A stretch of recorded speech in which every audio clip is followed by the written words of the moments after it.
The second duke was named Clyde, and he was a person who was completely focused on trade. The alliance of these two people had power, in no way inferior to the efforts of the imperial family. After some time, an aristocrat came again to the orphanage where the main heroine was. He looked at the children presented to him and noticed that their condition was really good. The teacher noticed that this was indeed true, because in their institution, children come first. The man declared that he would choose that child standing to the side.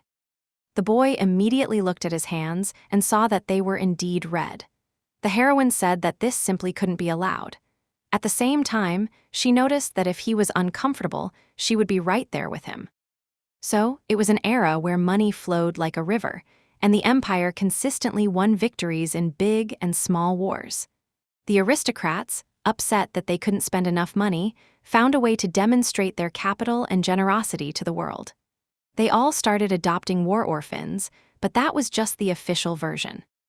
The main heroine knew that this was just a lie, because they were fed and washed only so that they would look good and satisfy the aristocrats with their appearance. The director of this orphanage only brought orphaned children who had beautiful appearances. At this very moment, the girl remembered her past. One late night, she was sitting alone on the street when suddenly the director approached her. The woman said, "You little beauty," and asked why she was sitting here crying. She was also curious where her mother was. In the end, it turned out that the girl was one of such children. However, the director still overlooked one important fact. This fact was that her mother was famous for her hand, which shook the entire empire. Although she was caught stealing the things of the great countess and was hanged, who would want to adopt the daughter of that very thief? And so, on that very day when she was returned for the third time, she understood something. She only understood everything after she had an accident. It turned out that the girl found out that all this was a world inside some book. A world where things were created from nothing, and people were easily controlled simply by touching them. In her previous life, the girl worked on materializing these ideas. Among all her vague memories, she could see that she really liked this work. But since she realized her previous life, it must be said that it was a fortunate incident. But still, there is one catch that very much worries the main heroine. After all, it turns out that among the many books she has read, she remembers only this novel very clearly. Although she doesn't even remember the title of this novel, in any case, she is glad that she knows the future. At this time, the girl was sitting at a table in one of the rooms when suddenly the director entered. The heroine immediately thought that, judging by how she looked, it seemed she had lost money gambling again. So, it would be better for her not to play games where she initially has no chance. They were very close friends, but 10 years ago, the Duke and Duchess Clyde died as a result of falling off a cliff in a carriage. The girl looked into the hallway where the director had entered and thought, "Is this a new child?" She also saw that he wasn't nervous and was absolutely calm, and therefore he seemed like a strange child to her. The woman immediately told the children to get acquainted with him. This guy will be their new friend who will live with them from today, and this boy's name is Damien. Hearing this name, the heroine became alert and immediately remembered the novel's plot. At the same time, she thought that this boy had finally arrived. The child who never let her forget that this place is a book novel. The main male character who would later overthrow the emperor, and his name is Damien Clyde. And she, in turn, is the girl who bullied the main character in the orphanage, for which she was expelled. She is the first villainess, and her name is Alida. So, the life of the main character Damien was truly unhappy. Damien's father was Duke Clyde, and he owned the best lands in the empire. The duchy was so influential that talks appeared that the Clyde family had become the center of the empire, taking the lead from the imperial family. As a result of all this, the emperor became jealous of his power and secretly got rid of the Clyde family. The will of Duke Clyde was revealed in the testament, as if he had foreseen this very incident. In that very will, the Duke wrote that he entrusted all the wealth of his family to his only friend, Erhard. In the end, it turned out that since then, all greedy eyes were fixed on Duke Erhard Schewitz. This man was the ruler of the barren north, which was simply teeming with monsters, and he himself was a monster on the battlefield. Because of this fact, all the people around started discussing whether their Duke Schuitz was really receiving all of Duke Clyde's territories. Even if they are distant relatives, it all belongs to the Clyde family, but if the will says so, then nothing can be done. The Duke, in turn, then decided that he must find the child. So, he must have black hair and blue eyes, just like the elder Clyde. After all, the forest where the accident happened is teeming with monsters, but he will definitely survive. And then the man immediately set off on his horse to search for the boy. Upon learning of this tragic incident with his close friend, Duke Schuitz rushed to the scene and found the bodies of the Duke and Duchess, as well as a child's clothing. However, no matter how thoroughly he searched the northern part, traces of the missing child of the Duke and Duchess were never found. Now the main heroine was looking at this boy and thought that indeed, even if he was a slave treated like an animal, as expected, the main male character, despite everything, would remain alive. At this time, the girl remembered that in the novel it was written that he had endured a lot, but she didn't expect it to be this bad. She is also quite small compared to her peers, but he is even smaller than her. The director told the kids to explain the rules of their orphanage and what he needed to know. After that, she turned around and immediately left, slamming the door behind her, and left the boy alone with the children. The first to rise was a boy named Carson, who was 13 years old and was the eldest in the orphanage. He said that they were already overcrowded and they brought a newcomer again. So, the number of mouths increased again, so their portion of food would decrease. Then this guy approached Damien and noticed that all he needed to know here was to obey them. After that, he asked if the boy understood. But he didn't answer him, and Carson asked if he was listening because he needs to look him in the face when speaking. Other guys at this moment approached and told Carson that they didn't like his gaze. The interlocutor noticed, just the gaze, his appearance is also so-so. Someone asked if maybe they should warm up their hands since morning. The main heroine sat nearby and listened to all this, thinking that they would definitely regret it. And all because, in the original story, she helped Carson's gang humiliate Damien, and in the end, she was expelled from the orphanage. After that, she naturally met a lonely death. Now the girl thought that in this life she would definitely save him. Suddenly, Carson addressed her and asked if Eli would join them. The girl told the guy that she didn't want to do that. He noticed that she always agreed, and he was wondering why she was refusing now. The girl immediately hesitated, and then said that he just looked quite weak. The moment she said this, she noticed the boy's gaze, which was looking at her very coldly. The older guy noticed that he agreed with her judgment because he looked very useless. 10 years after that very tragic event, they finally met. The man stood by the bed on which the child lay, and he declared that he would adopt this child. The main heroine, in turn, remembered this cold look and was a little stunned. She remembered how in the past they said that she was the daughter of a dirty thief, and how she dared to do all this, that she needed to leave now. At this very time, the door to the room they were in creaked, and a teacher entered. The woman said it was time to prepare for dinner, so everyone should disperse to their duties. The children immediately agreed to this. The heroine approached the little girl and said, "Sister Eli, we should go." The girl agreed to this. At the same time, she knew that Carson's bullying of the main character would begin from this moment. So, if she pretended not to notice and didn't interfere, she could at least avoid a bad end for herself. Then she went to work in the kitchen, and thoughts filled her head. She thought that after all, this wasn't even her life. And the boy is the main character, and everything will be wonderful for him in the future. After a while, the heroine thought about what she should even do when she graduates from the orphanage. She thought that the guy would endure somehow, it's just that he would be beaten a little. Then, she remembered his cold gaze and thought that she had seen many people who bullied others, and it all ended very badly. Then the heroine approached one of the rooms and thought that she would help him just this once. And after that, she wouldn't interfere in the main character's story at all. Then she sighed sadly and knocked on this door. The door was opened by a frightened Carson, and he asked if it was Eli. He also said that he thought it was the director, and that's why he was scared. The girl looked into the room and asked what they were even doing here. The interlocutor asked, "What do you think?" Then he pointed at Damien, who was sitting by the bed and was already beaten up. At the same time, he asked if she didn't see what they were just doing because they were teaching the newcomer. So, it's something like a welcome ceremony. Carson asked if the girl wanted him to tell her something funny. Then he lifted the boy and said that he thought he was a girl, but he's a boy. At the same time, he asked if it wasn't funny because he's a boy, but his face is so pretty, like a girl's.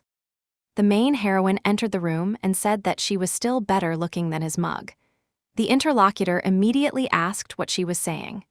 The girl smiled sweetly and said it was a joke because the director was looking for him.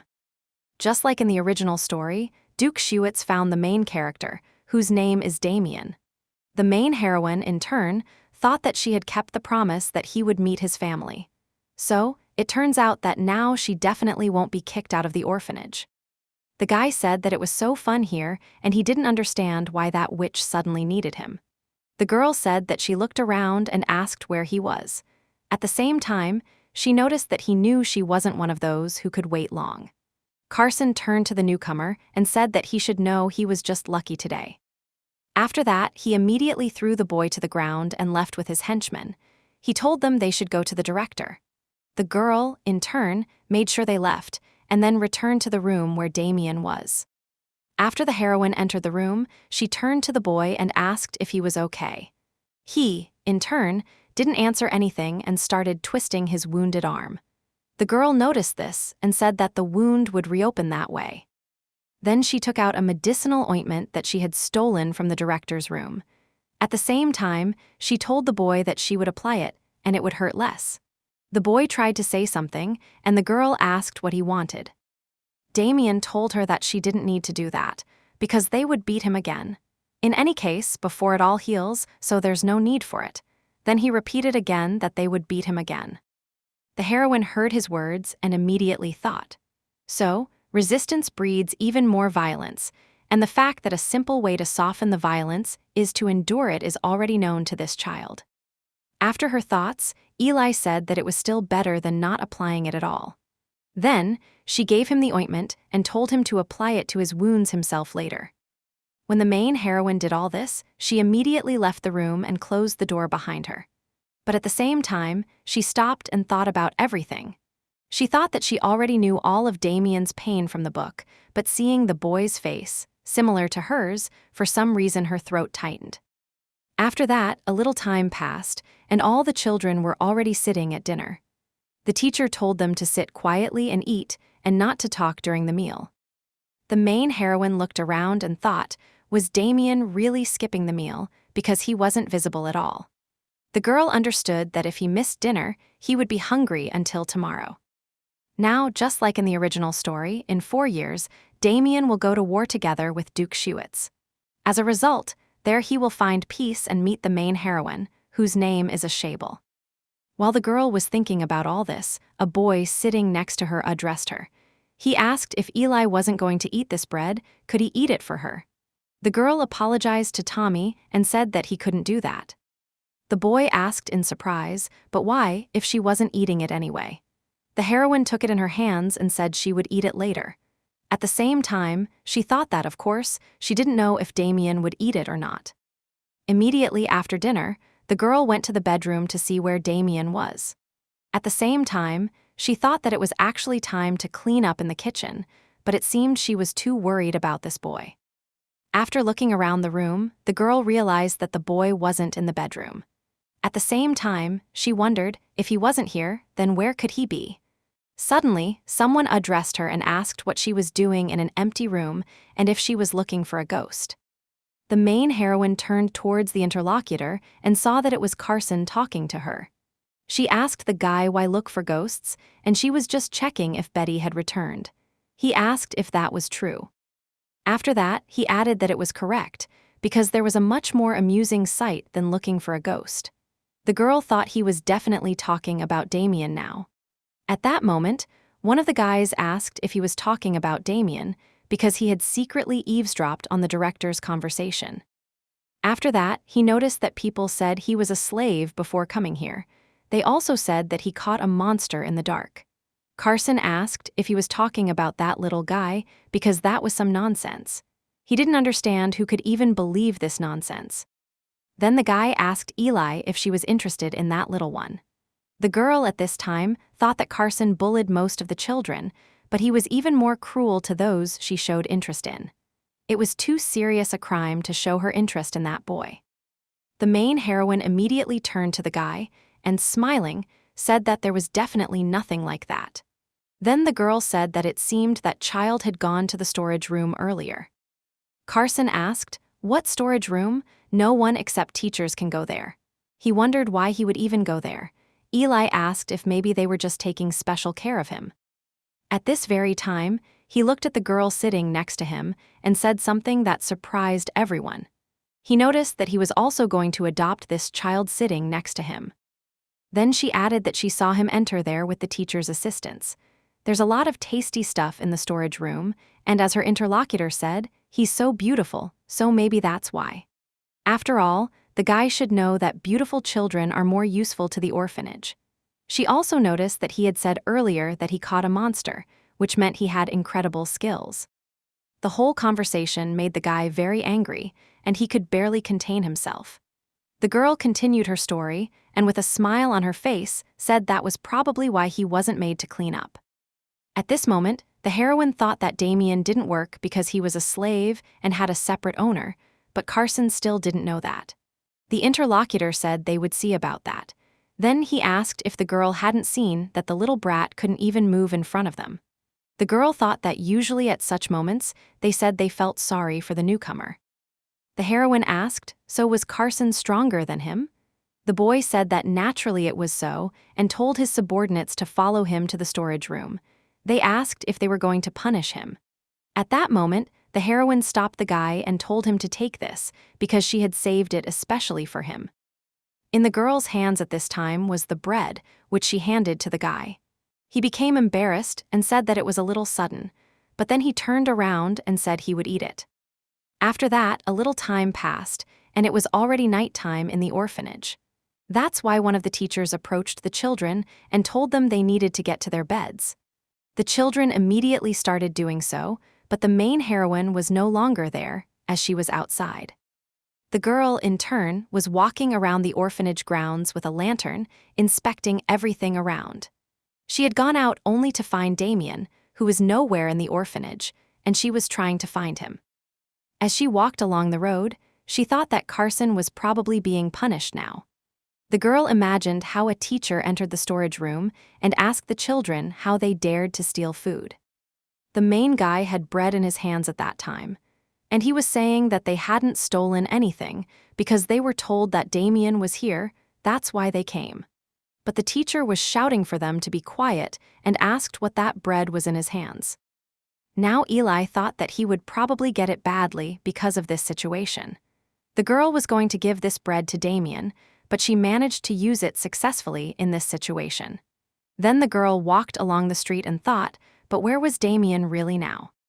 The subordinate immediately asked the master if he was really going to make this girl his adopted daughter.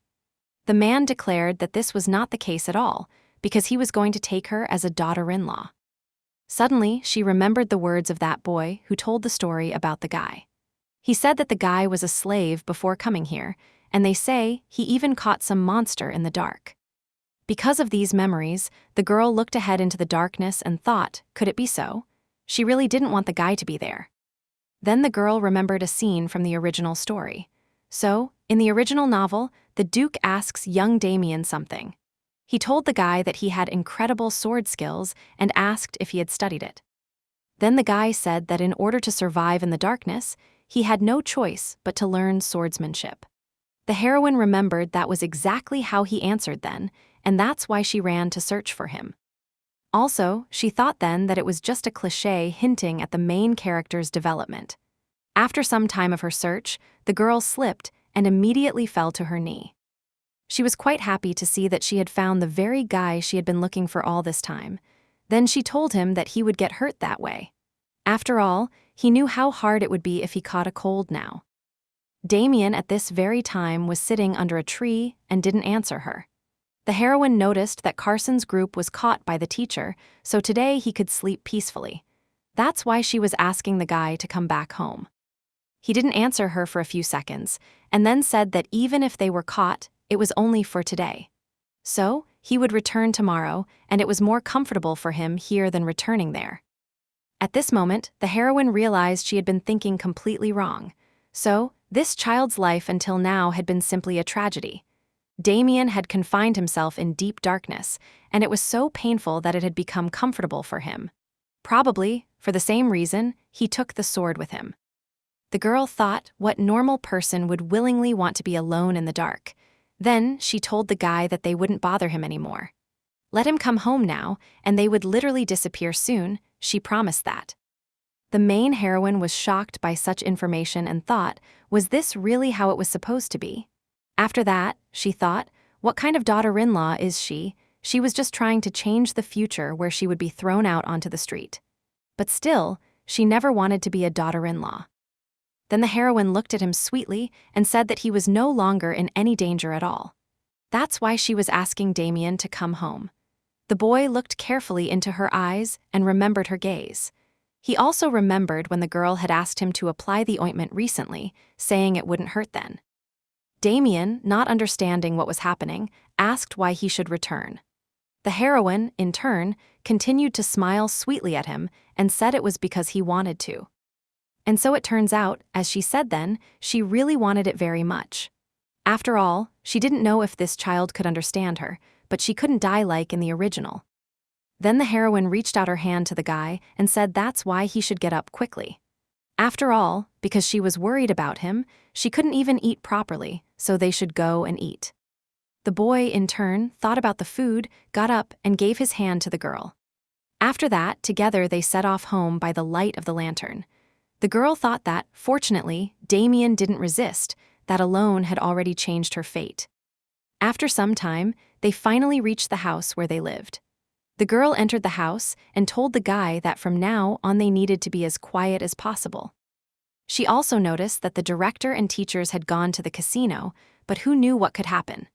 Then together, they entered one of the rooms, and the girl put the lantern right on the table. After that, the heroine went to the bathroom and said that Damien needed to undress now. The boy looked at her in surprise and asked what she meant. The girl turned to him and said that she was telling him to undress. After all, he couldn't wash himself in his clothes. The boy continued to be shocked, asking what she was doing. The heroine said that there was hot water in the director's room bathroom, and she asked the boy if he didn't know that his body was colder than ice. After all, if he got frostbite there, he would have to amputate his left arm, or leg, or everything at once. The boy, in turn, lowered his head and said that his body was disgusting. The heroine asked what he meant by disgusting. At the same time, she thought that before coming to the orphanage, he had indeed lived like a slave, and there must be many wounds on his body. The boy apologized and said that she would be surprised when she saw his body. But suddenly, the girl approached him and took his hands. At the same time, she told Damien that it wasn't disgusting at all, so he had no reason to be embarrassed or apologize. So it turns out there's definitely nothing bad about it. The boy looked at her attentively, and the girl seemed very beautiful to him at that moment. Then the heroine told her interlocutor to hurry up, all because they didn't know when the director would return, so they couldn't waste any time at all. The girl said that even if it was uncomfortable, she wondered if he could wash himself. The boy agreed to this. Then the main heroine led the boy to the bathroom and said she would find clothes and put them in front of the door. That's why he should soak his clothes thoroughly in warm water and wash them. After that, the girl said that everything was fine, and she would go to rob the storage room. The boy saw that the heroine had left and immediately started undressing to get into the bath. After a while, he was ready for the bath procedures and immediately got in, submerging in the hot water up to his head to warm up. The water was quite good at this time, and the boy thought he felt very warm. After that, some time passed, and the girl peeked into the bathroom. She asked if the boy had washed and how he was. She was also curious if he regretted agreeing to these procedures. The boy didn't answer the girl and immediately went to put on the clothes she had brought. Then he came out of the room, and the girl noticed that the clothes were really big, but she had taken the smallest set. Then she continued to smile and said that even in such clothes, the boy was such a cutie. That's why she asked how about continuing to wear all this. After that, the girl said that it was more important to eat something she had dragged in. In her hands at this time was a plate covered with a cloth. Then the heroine lifted it, and there were sandwiches inside. She said she had stolen them from the storage room while the boy was washing. Damien, at that moment when he saw them, behaved strangely, and his expression was quite embarrassed. The heroine saw this and asked what had happened. Had he never eaten such a thing? The boy said that was exactly the case. This made the main heroine only very angry inside. At the same time, she thought that people were just scoundrels. The girl didn't understand what the slave traders had been feeding this boy, because how he grew was completely unclear. Then the heroine took the food and said that he should take it. It was a sandwich, and it was very tasty. After that, she bit into one of them and said that he needed to eat it like this. Damien watched how the girl ate and immediately repeated, at the same time asking if he was doing it right. The heroine told him that indeed, he was doing everything right. She saw that the boy quite liked this sandwich because he was eating it with appetite. Looking at the boy, the heroine thought he was literally like a puppy with big cheeks. For her, he was eating so pleasantly, and if you looked at it that way, the main hero was also just an innocent child. She also noticed that he hadn't dried his hair and thought that nothing could be done. He was still just a child. Then the girl threw a towel over him and told him to wait a second. So, he had just come from a cold place, and if left like this, he could catch a cold. Damien, in turn, continued to eat, and the girl continued to wipe his head. At the same time, she thought that he really was like a puppy, but his personal space boundaries were much smaller than before. Suddenly, the boy's hair fell forward, and the girl noticed a huge bite mark behind them. She thought, "What is this? Could it be a wound, as if from a monster's bite?" The girl asked how it happened. Damien said that if the girl was talking about this mark, he had had it for a very long time. So it turns out that's why the master made him grow out his hair. The main heroine at this very time remembered that in the novel, there was a story about how Damien had long hair in those days. Now the girl understood what the reason for that was. She thought about how cruel this novel was to the young Damien. It was even hard to assess. Then the girl turned to him and said that his hair in the front was so long and asked if it bothered him. At this moment, Eli touched his forehead and moved the hair aside to reveal his face. At the same time, she thought that it wouldn't be so easy for her to survive inside the novel, and all because Damien's beauty was simply harmful to her heart. For some time, the heroine just looked at the boy, because he seemed very beautiful to her at that moment. Immediately, she thought that he was even more beautiful than she had thought. After a few moments, the girl finally came to her senses and touched the boy's forehead again. She told him that it seemed he had a fever and asked if anything hurt. The boy in conversation with her was quite embarrassed and said that nothing hurt, he was just a little hot. The hair covered his face again, and he lowered his gaze. The main heroine said that she was very glad about that. At the same time, she thought it was very good that it wasn't a cold. After that, together they ate the food that the main heroine had stolen from the storage room. After the bath procedures and their night meal, they finally headed to the room where they were supposed to sleep. Together, they quietly entered the room, and the heroine said that from now on they would sleep here. Suddenly, Tommy woke up and asked Eli who that was with her. The girl told him to be quieter because Betty would wake up. So, it was nothing serious, so let him sleep further, and the boy agreed to this. Also, the main heroine carefully examined the room and saw that Carson's gang wasn't there. This was excellent news for her, but she thought that who knew what could happen. Then they finally reached Eli's bed. The girl said that her bed was in the middle by the window, and Damien's was by the door. She also added that initially they were supposed to sleep separately. Then she said that since it was the first night, let them sleep together in her bed today. The boy asked in surprise if he was really supposed to sleep here with her. The heroine showed him to join her quickly, all because she had been wanting to sleep for a long time.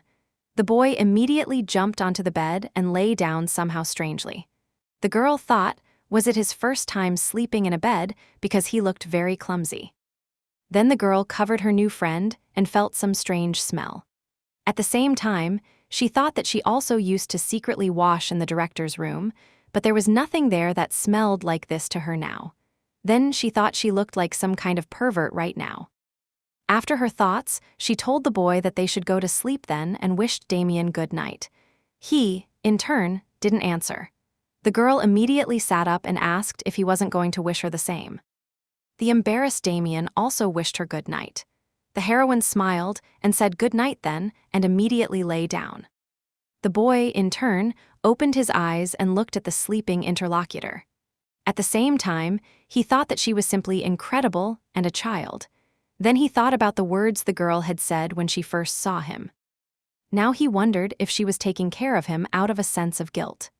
After all, it turns out that he is a slave, and that's why he naturally should stay away from everyone. Then Damien had all the memories of what happened between him and the girl swirling in his head. He recalled all those moments when she was concerned about him and said that he wasn't disgusting. At the same time, the boy thought, was he really not disgusting? But suddenly he decided that it was simply impossible, but still, he really wanted to be closer to the girl. The boy remembered her light, beautiful eyes and her pleasant appearance. Then he decided to himself that he shouldn't even hope for anything more between them. After his memories, he fell sound asleep. Then the boy had a dream where he was in some strange place, and he had a sword in his hands. Also, in front of him, he saw some creature he had to fight. Suddenly, many eyes appeared from nowhere, asking why he had frozen. They said that a slave should entertain his master, and he should fight the monster quickly. His mistress said that he could even die. She also said that she had done something for him so that he would win and asked if he would really lose to these monsters.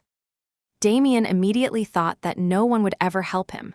So, if he didn't kill this monster, it would kill him, and it turned out he had to fight. Terrible thoughts swirled in the boy's head, and he understood he needed to pull himself together now.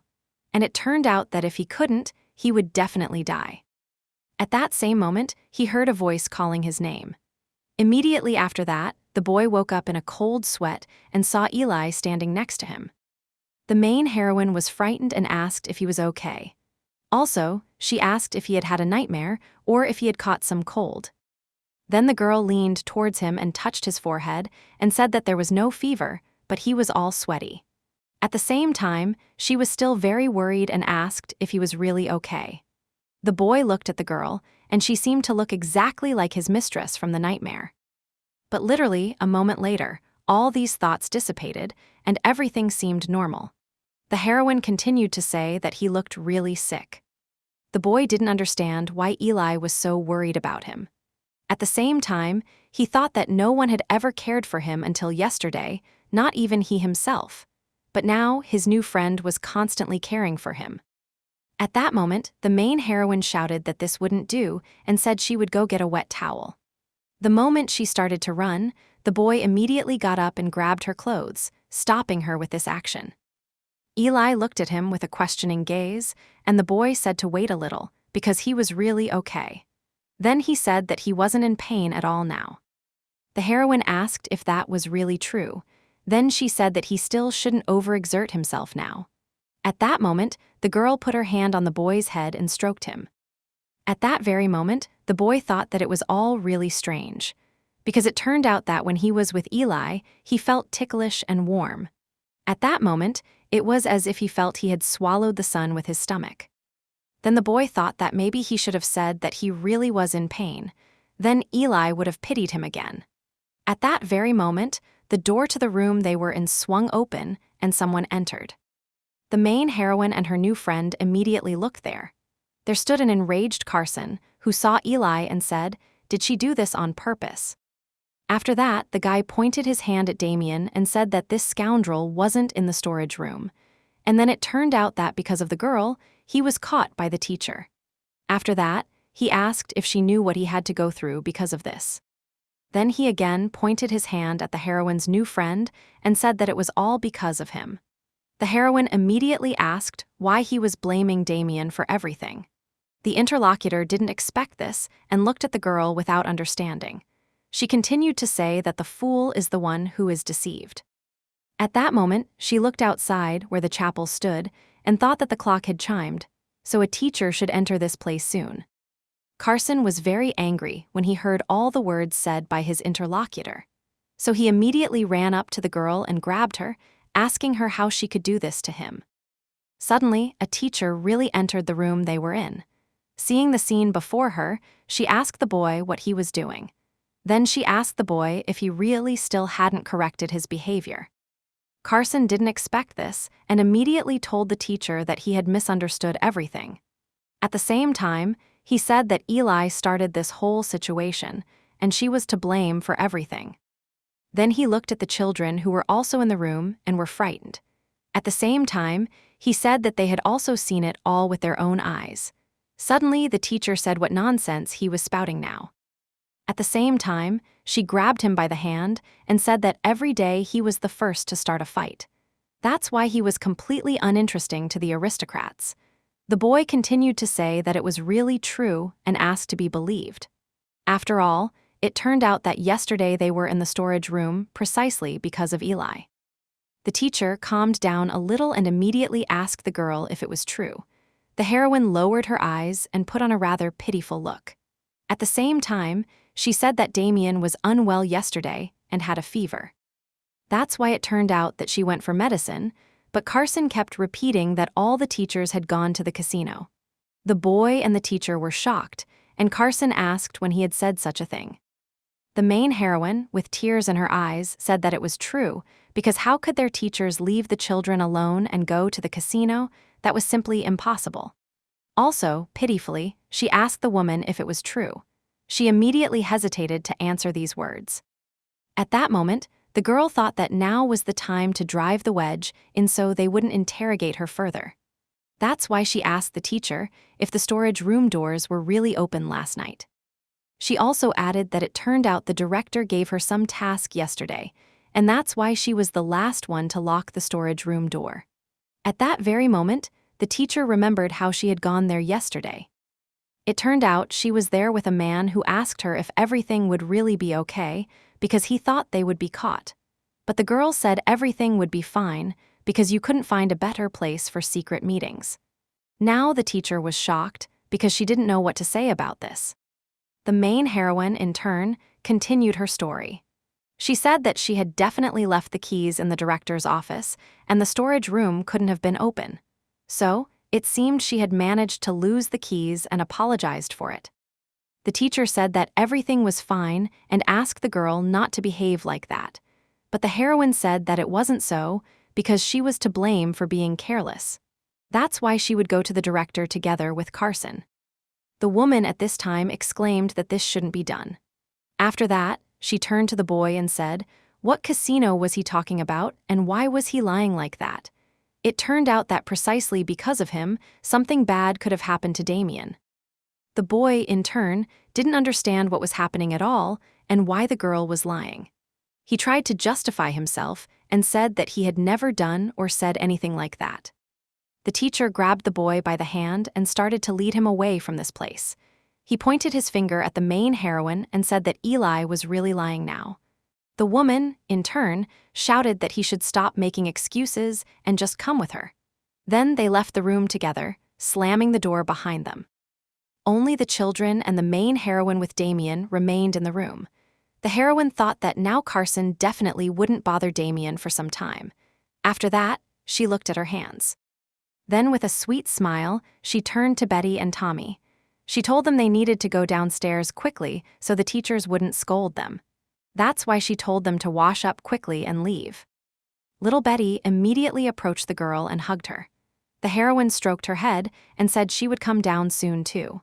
The little girl agreed to this and said that she definitely shouldn't be late. Damien, at this time, didn't understand at all what was happening. Then he told Eli that the teachers really weren't there yesterday. But the girl said that she had told him recently that she would protect him from those guys. And so, it turns out that now she was taking revenge on them for him. The boy asked for him. He didn't understand why she was doing this. The heroine said that initially, adults should help children. Of course, among the adults she had met so far, there were no such people. Well, then she turned to Damien and said that such a person would definitely be found in his life. At the same time, the girl sat on the bed right opposite her interlocutor. Then the heroine smiled and said that it was precisely such a person that he could trust. The boy asked in surprise what she was saying. He was curious what would happen after if he trusted. The interlocutor said that then he would become much happier. At that very moment, she remembered the plot of the novel, which she knew thoroughly, because it turned out that then the boy would indeed become much happier. Suddenly, the room door swung open, and a breathless Tommy ran in. He shouted for Eli to come down quickly because the headmistress had woken up. The heroine looked at him in surprise and asked if it was already time. At that very moment, the girl immediately grabbed Damien by the hand and ran. At the same time, she shouted that if they didn't hesitate, the headmistress would scold them, so they needed to run faster. The boy looked at Eli and thought, what was this feeling in his chest now? The enraged Carson was in another part of the building in a dark room at this time. He angrily hit the table and said that he definitely wouldn't leave it like that. So, it was because of those kids that he ended up alone in this dirty room. At the same time, the boy was completely unclear why Eli had suddenly taken Damien's side. He also asked himself why she was taking care of him as if he were her brother, even though she had only seen him recently for the first time. Then the boy thought that it definitely wouldn't last long, because it turned out that he would make it so that Eli's attention would belong only to him.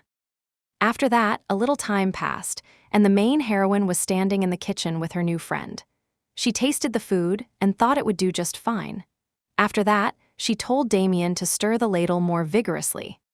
The boy immediately started doing it, and the heroine watched him carefully. At the same time, she thought that lately he hadn't even been answering her. The girl thought, was he still bothered by the fact that she had lied? Although he had still been subjected to violence and had probably gotten used to it. But still, until now he didn't know what a lie was, and he must be very confused now. So, to find out what had happened in the end, the heroine turned to Damien. She asked the boy if he was still worried about what had happened in the morning. The boy asked what she meant. The interlocutor said she was talking about the fact that she had deceived someone recently. The boy immediately hesitated with an answer and said that it wasn't like that at all. At the same time, the girl interrupted him and said not to worry about it too much. So it turns out that revenge is something that needs to be done properly. She also added that she had indeed lied, but it was better than stupidly getting caught herself. That's why, no matter how he had lived until now, he shouldn't suffer about the past in the future. Then the girl looked at the boy and asked if he understood. The boy looked at her attentively with his blue eyes. At the same time, he immediately thought that he was hearing something like this for the first time. After all, he could only survive by doing what his master ordered him to do. After that, Damien firmly decided that he would never lose to anyone in the future, and he promised the girl that. And so it turns out that just as she had protected him, he would protect her by any means. The headmistress, who was in her office, finally came to her senses. At the same time, she barely got up and felt that her head was splitting badly. Then she got up to go to the kitchen and get something. At the same time, she felt so bad that she walked along the corridor leaning against the wall because she couldn't walk normally. In her head, she thought that she hadn't drunk that much at the casino, and to sober up from the alcohol, she needed to get something. After a little while, with great difficulty, she finally reached the kitchen. The main heroine and her friend were there right now. The woman noticed Damien and thought, why was this slave working here now? At the same time, she thought that even if she hadn't lost then, things wouldn't be like this. Although she thought it wasn't so, because if she hadn't drunk so much, then this slave wouldn't be here. That's because the owner of this boy told her to take this child until she returned to pick him up, and thus she would write off her debt. She told the children that he was just a new child, but in reality, he was a slave who had an owner who would most likely come for him soon. The woman thought that if his owner found out now that she was making him work, he would latch onto it and create a problem. And so she was just about to address Damien and tell him not to work. But suddenly, she heard someone talking behind her. It was another teacher who said that the boy was disobedient and asked if he wasn't planning to return. She was also curious when he had left the room. This boy was Carson, who had gotten out of that dark room. He told the woman to let him go because he wasn't guilty of anything at all. The headmistress paid attention to this and immediately approached them. Then she asked the teacher Malin what had happened and what the matter was now. The girl noticed her and realized it was the director. Then she said that, according to the teachers, this child had been constantly causing problems lately and had even stolen bread from the storage room. The boy immediately said that it wasn't true because he really hadn't stolen anything. And it turned out that the very bread he was found with, he received from another person. But then they shouted at him to shut up because it wasn't the first time he had stolen something. At this time, the children standing in the kitchen heard all this, and the heroine and her friend were there. The headmistress asked if after all this, he dared to make noise. It turned out he definitely needed extra discipline, and the woman told Malin to leave it to her. The interlocutor agreed to this. Carson, in turn, was shocked by what was happening and by what he was hearing. That's why he immediately began to devise a plan to get out of it. He also thought that he couldn't take all the blame for this alone. That's why he pointed his finger at Damien and said that the boy was there too, but he managed to escape alone. The children immediately started discussing whether Damien could really have been with Carson. Suddenly, the main heroine joined the conversation and said that this definitely wasn't the case, because it turned out that the boy wasn't in the storage room with Carson that day. Damien was sick, so he was in the room with her the whole time. Carson immediately turned to Eli and asked why she kept lying all the time. So it turns out it was she who directed him to the storage room. The girl turned to the director and said that she knew perfectly well how many children suffered from his bullying. The boy, in turn, wanted to justify himself and say when he had ever done something. The headmistress, in turn, looked carefully at the girl and remembered Eli's past. It was this girl who had been returned to the orphanage several times because of her own mother's antics. The woman remembered one of the moments when on a cold winter day they returned to the orphanage again. The girl then asked the teacher why she was returning to the orphanage again. But she even asked her if she was really asking because she didn't know. And she asked, wasn't it all because of her despicable mother? Seriously, it wasn't the first time, and it really annoyed her that the girl was being returned time and again. Now the woman looked at her and thought that she had always been a quiet child before, but now she herself had stepped forward. That's why she thought that something was not right now. Eli, in turn, approached Damien and asked if he was okay. Carson continued to shout at the director to believe him, and it turned out that it was all really Eli's lie and he hadn't stolen the bread. The woman said that it was all very annoying and immediately turned around. At the same time, she told her subordinate to deal with it herself. Also, it turned out that she shouldn't give any work to the recently arrived child. The girl heard all this and immediately said she would do it. At the same time, the headmistress finally screamed that they had all annoyed her so much. All the people were a little shocked, but they understood that the headmistress was always like that with them. The heroine, in turn, turned to Damien and said that for now, he should go to the dining room. The boy asked why him. The interlocutor said that she just needed to stay and work here. Damien was holding onto the girl's clothes now and didn't want to go and let her go. At this time, another boy addressed her and said they should finish what they were doing. The heroine stroked her friend's head and said they would soon finish preparing the food, and then she would come to him immediately. At the same time, the main heroine knew that the reason the director restricted Damien from work was related to him having an owner, not because she was favoring him. But still, for the other children, it would definitely catch their eye and look that way. Also, nothing good would come of this. Eli asked the boy if he could wait for her. Just as he was about to answer her, suddenly the teacher addressed him. The woman told Damien that he needed to go with her. The boy had no choice but to agree to this. A moment later, they, together with Carson and the teacher, went down the corridor in an unknown direction for the children. Eli and the other children watched them leave and reflected. Tommy asked if he would be scolded because this teacher really hit hard. Betty said that he must be very scared right now. The boy continued to say that the last time she hit him, it hurt a lot then. The heroine listened to what the other children were saying and thought it was good that they were so mistaken now, because it turned out that in reality, he was just being kept away from any work. Then the girl decided that she should finish quickly and go after Damien. After that, a little time passed, and Damien was sitting alone in a corner in the dining room. At the same time, he thought that he really didn't like being alone, but still, he didn't want to become hateful to Eli. Suddenly, the boy heard a question asking if he was waiting for her. Immediately, he raised his eyes and saw Eli in front of him. The girl reached out her hand to him and said they should go eat. The boy was surprised and asked if she had already finished everything. The girl said that of course she had managed everything and had come to him. Damien asked if he could eat with her then. At that time, the sad mood he had all this time just vanished. Eli said that of course he could eat with her, because the food was very tasty today. Then together, they went to the table where they were supposed to eat.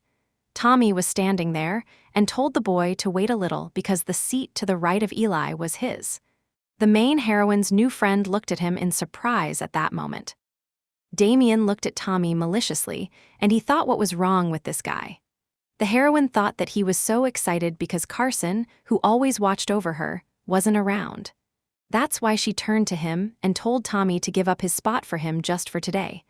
After all, it turned out the boy had just recently arrived to them.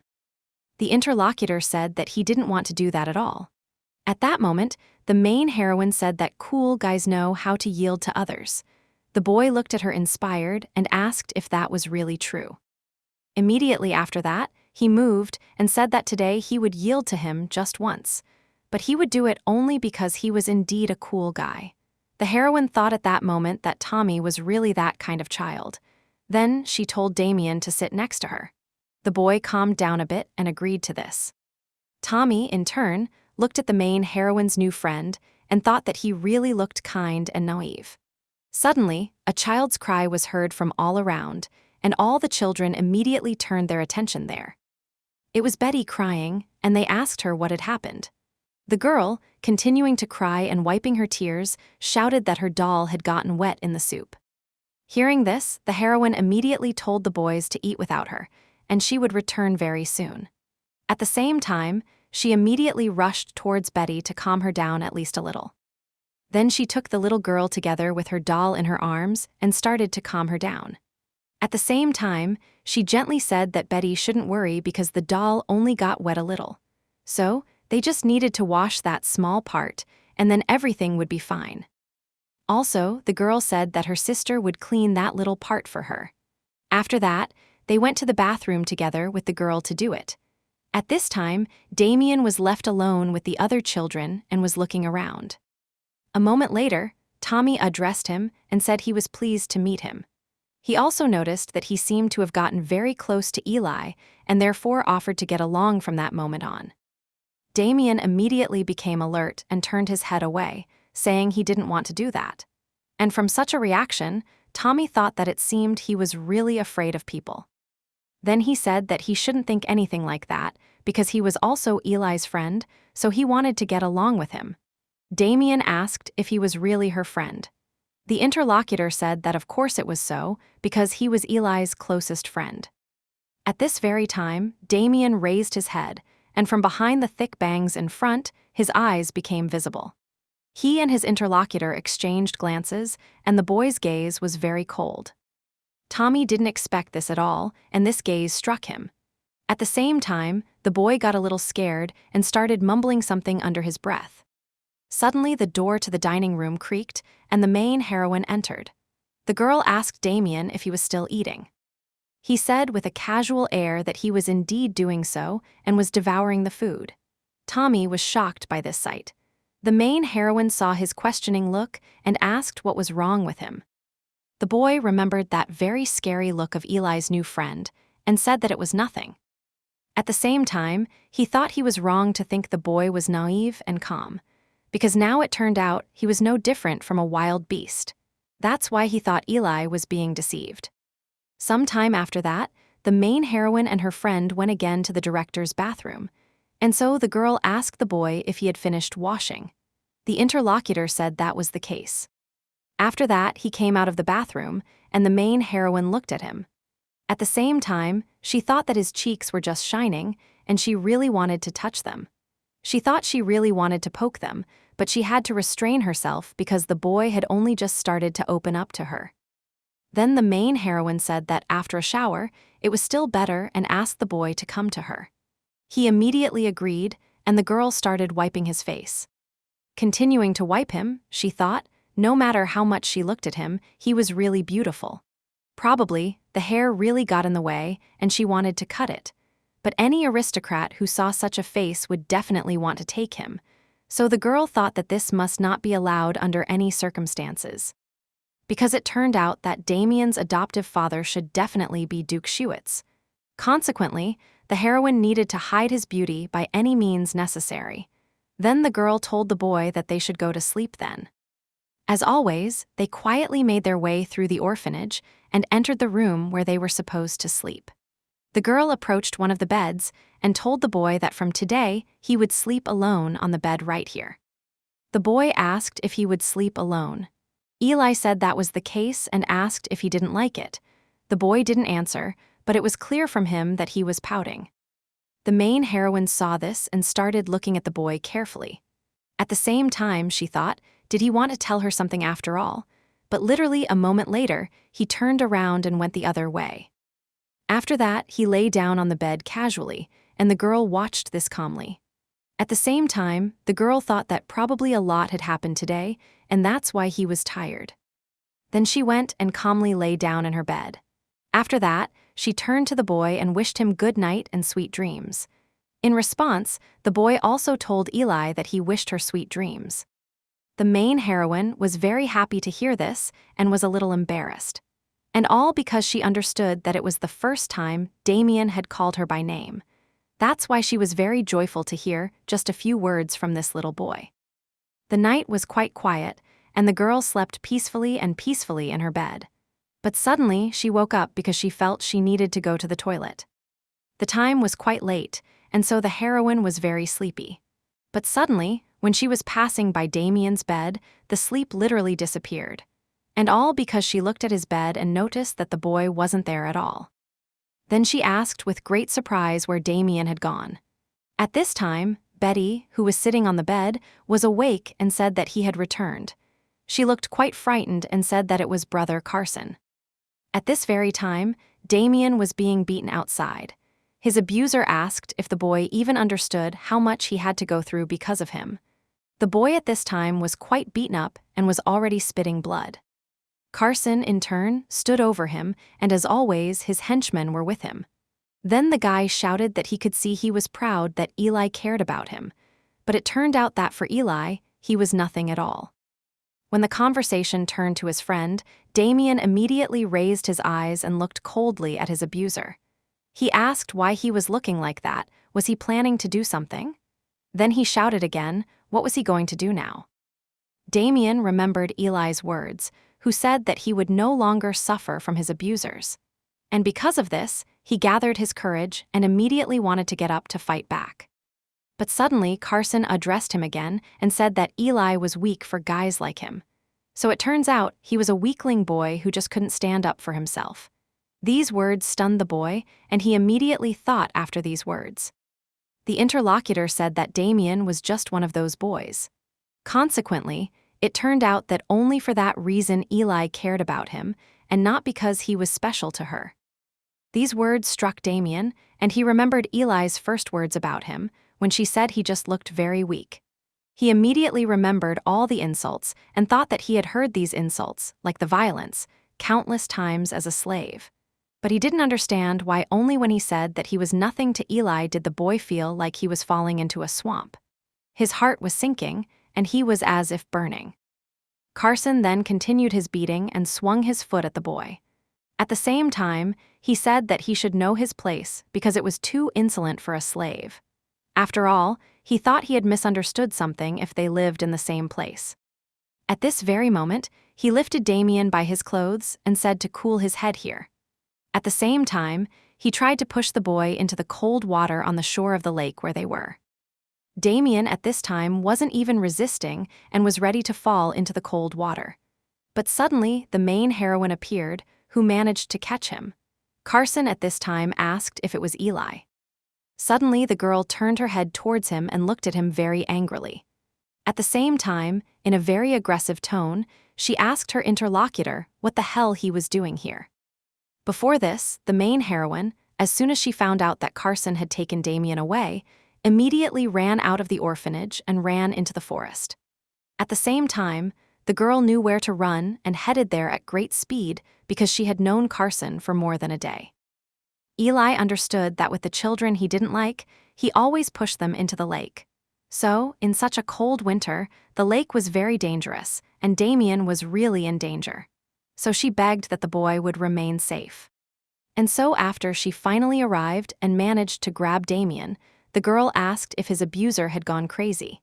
His subordinates asked what they should do now.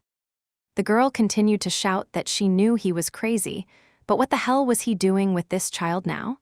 The interlocutor was shocked because he didn't understand why Eli was yelling at him. He thought that it had never happened before that the girl behaved like this with him. He also understood that, if you thought about it, at some point, instead of bullying other people together, she started to back away. He remembered how the girl had refused him then and didn't want to bully Damien together with everyone. He also remembered how Eli lied that Damien was sick and was in the room at that time so that he wouldn't be scolded. After all, he didn't understand why this girl was so especially kind to this child. For Carson, it was a huge mystery who this child really was. The heroine at this time was telling Damien that she would help him with treatment as soon as they returned to the orphanage. Carson, seeing this, immediately shouted that he hadn't liked any of this from the very beginning. The heroine paid attention to him, and he, in turn, immediately jumped at the boy with his fists. So, in flight, he was shouting that it was because of him that everyone had become very strange. He also asked the main heroine what she was doing that was so incomprehensible now. At that time, the girl grabbed Damien and pushed him aside. So it turned out that Carson flew past them. At the same time, the guy completely miscalculated the force of the blow, and at the moment when the children moved away from him, he immediately flew into the water. At the last moment, he realized he had made a mistake, but it was too late, and he immediately splashed into the cold lake. Carson's subordinates immediately ran to the lake because they were worried about their leader. One of them asked if the boys were okay, could he get up? Another was panicking a lot, asking what they should do in this situation. Suddenly, the main heroine shouted that that's why you need to know your limits. And it turns out that seriously, Carson is a very nasty guy. Then the girl asked Damien if he was okay. The boy said he was fine. After that, they ran together towards the orphanage. The main heroine said that she didn't even see the point in talking to him anymore. Carson and his subordinates were shocked by these words. Damien ran together with the girl, and thoughts didn't leave his head. At the same time, he thought that it was the first time he had seen her so angry, but it was completely unclear to him why she was so angry now. He thought, was it because he was weak and irritated her, or was it all a dream? Suddenly the girl stopped and let go of the boy's hand, at the same time turning to him. And she immediately asked why he had just been standing motionless before. She didn't understand why he didn't resist them at all. The boy stood and listened to all this incomprehensibly, saying nothing. Then the boy realized that it turned out she was really only angry because of him. So, if that was the case, then she also only pitied him and nothing more. Out of sadness, the boy immediately asked if he was really pitiful. He also asked if the girl pitied him and only therefore cared so much. Eli asked in surprise what he was talking about. Damien said that if it was really so, then she didn't need to worry about him anymore. Because it turned out he was already used to such things, so nothing would happen to him. Suddenly, the girl grabbed the boy and turned to him, asking what he was saying. She asked if he thought she had been taking care of him all this time only because she pitied him. Then she said that if that was the case, she wanted to apologize for making him think that. She also wanted to apologize for saying he looked weak, because she should have apologized for that immediately. All because she really didn't consider him weak. On the contrary, she thought he was stronger than anyone and asked him to believe her. The boy was shocked and asked if it was because he wanted to hear it. The boy thought that perhaps it was because he was absolutely sure that she cared out of pity. The words Eli said, that he was strong, didn't suit him at all. because he thought the girl would say he was pitiful, and that's why she cared for him. Because of these thoughts of his, the boy immediately started crying and looked at the girl attentively. The heroine saw this and was frightened, thinking if she had said something wrong. Damien said that he thought he irritated Eli. The girl asked in surprise why he should irritate her. Then the boy started wiping his tears with his hand, and the heroine said that if he rubbed like that, it would hurt. That's why she asked the boy to look at her. He immediately raised his head, and the main heroine said that he should stop crying because he would ruin such a beautiful face. The boy asked then, so it turned out she didn't hate him or what. The main heroine asked why she should hate him at all. The boy said that she had avoided his gaze once. The heroine asked when she had done that and wondered if she had really avoided Damien's gaze. The boy said it happened on the day she talked about heart pain. Eli remembered that it happened at the moment when she saw that he was beautiful and couldn't look at him again. At this, she said that it was definitely not because she hated him. There was a completely different reason for that. Damien immediately burst into tears and said that, as he thought, Eli hated him. But suddenly the girl exclaimed that she would never avoid him again, and the boy asked if that was true. The heroine said they would seal it with their pinkies. They did it immediately, and the girl added that it meant she had promised. At this, she asked if he believed her now. She also looked at the boy's face and was joyful that his tears had finally stopped. Damien said that from now on, he would always hold Eli's hand. He would do this even during meals, and now he would always sit next to her. Hearing these words, the girl smiled and said she agreed to that. Then she suggested that they always hold hands and sit together in the dining room. Then she leaned towards her interlocutor and said that if someone bullied him, he should immediately fight back instead of taking the hits himself. Also, he shouldn't let anyone treat him badly and should immediately ask if something was bothering him and not suffer alone. The boy immediately agreed to this, and they sealed their promise again with their pinkies. The heroine after that said they should go inside. After all, they needed to treat the boy's wounds. Damien walked together with his new friend and thought that her words were indeed true. So it turned out he had found happiness thanks to Eli. He remembered the girl saying that he would have a person who would help him and he could trust him, and that next to him, he would definitely be happy. The boy thought that if this was unhappiness, he couldn't feel so good even while in tears. That's why he wanted to be greedy from this moment on. In one of the places in the northern lands, the Duke was located. People were shouting for mercy, but the man didn't stop and killed all of them. At the same time, he told his subordinate that it was time for them to leave, because it turned out they had only wasted time on useless information. Now they should move to the next area. The heroine, together with Damien, finally reached the orphanage. The girl treated her friend's wounds and said she was finished. She also said that it was time for them to sleep now. At the same time, she saw some strange expression on the boy's face and asked what was wrong. The boy asked her if he could sleep together with Eli. The girl asked if he wanted to sleep with her. Damien said that he just constantly had nightmares and was very scared. The heroine said that the bed was narrow and it would be uncomfortable for them to sleep together. The interlocutor asked if it was really not allowed for him. The heroine at this moment looked at him and thought that nothing could be done. It wasn't that difficult after all. Then she told Damien to lie down next to her, and the boy immediately did so. Then the boy told Eli to lie down next to him quickly. The girl smiled and said she would indeed lie down right here next to Damien. At the same time, she thought that it seemed his mood had really improved. Even though she was a secondary character, she was still glad she could help him. The heroine said that now they were like brother and sister and asked if she was thinking correctly. The boy immediately moved the interlocutor's hand away and said that he was definitely not Eli's younger brother. The heroine said that he was only 11 years old and she was 13. After that, the boy moved away from her, and it was clear he was offended. The girl thought, had he really gotten angry? Because despite being small, he was a strong main hero, and such treatment as a child might be unpleasant for him. So she told her interlocutor that she was joking and asked him not to be angry. Then she said she was going to say that she felt warm because she was sleeping next to Damien.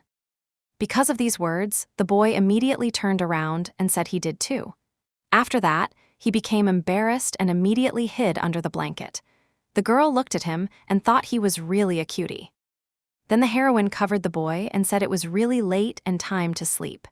After that, she wished him good night. The boy in response also wished her good night. That very night, the boy had a wonderful dream where Eli was with him in a rose garden. The girl told him that absolutely everything suited him because he was really so beautiful. The boy thanked her for that and said that thanks to her, he was only happy. The heroine, hearing such words, only smiled further. This morning, Eli was standing over the boy and said that he said he had a good dream, but she was now curious if he was in pain because he had a fever now. Damien, coughing, said that there was nothing wrong because he wasn't in pain at all. Hearing this, the heroine said, "What do you mean not in pain? Your voice doesn't sound like it." So she told him to speak honestly about when he got sick. The boy said it happened last night. The girl asked how that could be and why he hadn't told her anything. At the same time, she scolded herself in her head because she had slept soundly and enjoyed her sleep while the boy was sick. A moment later, Eli asked Tommy about Damien's condition.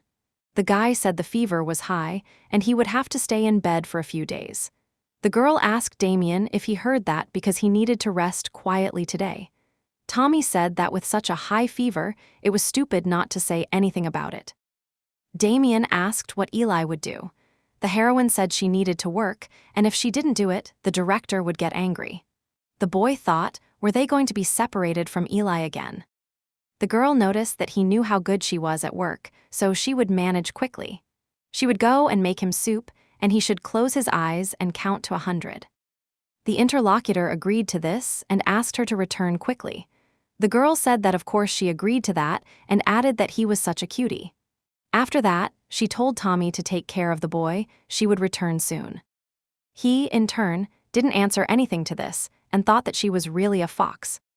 After some time, the main heroine was in the director's office, cleaning the room. At the same time, she thought that the director needed to leave so she could take the medicine.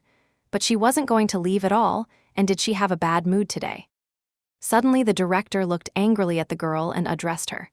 At the same time, she shouted, couldn't she clean up faster? The heroine said she would do it and immediately sped up. At the same time, she thought that if she did something wrong, she might get hit, and it was better to clean outside first. After the main heroine left her, the woman was left alone with her thoughts. At the same time, she looked at the financial reports and thought that despite there being so many children in them, the finances were at zero. Then the director raised her head forward and saw a cabinet there. She immediately thought that to cover the debts, she would have to sell one of the mana stones stored there. Mana stones are minerals that accumulate mana, and people who don't have it use them when using magic. However, the mana stone itself is a precious mineral, and its creation requires a mage. That's precisely why it sells for a very high price. The woman approached the cabinet with these stones and took one of them in her hand. Then, she thought that she had collected them for so long and hard. That's why she would never sell them. After that, the director turned around and looked out the window, and there was the main heroine. The woman immediately thought that if this girl weren't the daughter of a thief, she could easily sell her for a high price and pay off all the debts. At this time, another teacher entered the director's room and interrupted her thoughts. She noticed that, as she had already said, the number of aristocrats wishing to adopt orphans from the Duchy of Schwitz had significantly decreased. The woman said that, as she thought, it couldn't continue like this. Ever since Duke Schwitz started searching for adopted children, the aristocrats stopped adopting them, fearing an encounter with him. The man came to the parents of these children and asked if he had black hair and blue eyes. Then the woman asked Malin if she had leaked the information well. The interlocutor said that was the case because she had spread the rumor everywhere that the son of the dead Duke Clyde was now here. The director said joyfully that she was just great. Malin thought for a moment about the whole situation that had happened, then turned to the director. At the same time, she said that if he deceived him and sold another child and he found out, what would happen to them then? It turned out that it wasn't just anyone, but Duke Schwitz. The interlocutor said that she shouldn't talk nonsense now. It turned out that in any case, Duke Shuitz himself had never seen this child. That's why he definitely couldn't determine if he was real or not. Consequently, the girl had to do what she asked. The interlocutor agreed to this. At this time, the main heroine was standing behind the wall of the office, hearing their entire conversation. At the same time, she thought that Duke Shuitz was finally coming here to save Damien. The Duke at this very time was in one place searching for Damien. The room they were in was battered, and two people were sitting in front of the man. And he said it was simply unbearable. Did they really think they could break him with this scent of medicinal herbs? The guy with fear immediately asked the man for forgiveness and said they had indeed committed a mortal sin. The girl sitting next to him screamed for him to have mercy at least just once. And still, it turned out they didn't know he was that very Duke Shuitz. That's why she asked for mercy for them. He at this very time brought a sword to her throat and was ready to kill her. The subordinate immediately told the Duke to at least listen to these people first, because it turned out, had they come here to kill everyone? Shuitz said they had committed a sin and wanted to pay with their lives, and given his character, he simply couldn't ignore such a request. Then he told the people that if they didn't want to die, they should answer right now where the child was. The woman thought, did that mean the slave was actually the son of Duke Clyde? With fear, she said the child was in an orphanage. The man asked, what orphanage? The interlocutor said it was an orphanage run by her acquaintance. She just thought it would be better for the child to live in an orphanage than in such a harsh place as this. Strangely, the Duke didn't believe them and immediately swung his weapon. At the same time, he said they were saying such things as if they wished for death. The people thought it was their end and were very scared, screaming at that. But suddenly the subordinate stopped the Duke and turned to him. He asked what had happened. The guy said it didn't seem like these two were lying to him, because it turned out he had received one interesting message several days ago. At this time, he was just taking an envelope from his inner pocket and then handed it to the man. He also said that it said the child they were looking for was in a nearby saint's orphanage. Shuitz asked why he was only telling him about this now, when they had already searched all the orphanages in the empire. The interlocutor said it was only called an orphanage, but in reality, it was a place where orphaned children were gathered to do all sorts of dirty work. It turned out there were many children there who were adopted for money and literally sold. And he wanted to tell him all this after the information was confirmed. At this very time, the man put his sword to his throat and with a cold gaze said he wanted to kill him right here. The guy immediately apologized to the Duke for the situation. Shuitz immediately turned around and asked the guy if they had really sent the child to the saint's orphanage. That very guy said with fear that it was indeed true, because they had sent the child to the saint's orphanage.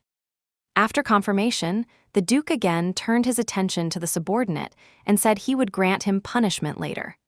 Also, he ordered him to send a message to the orphanage that they were planning a visit right now. The guy said he would do it. Then the man stopped and looked at the people sitting in front of him. At the same time, he said that first, they needed to deal with these two. Those people began to beg the Duke not to do this, but it was too late, and the man couldn't be stopped. At this time, the arrival was very loud. Near the director's office, there were teachers who were listening to everything.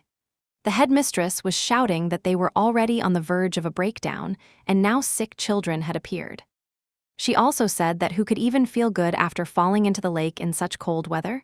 She thought they were all stupid kids. Soon Duke Shuitz would arrive. She, in turn, simply couldn't show him a sick, dying child.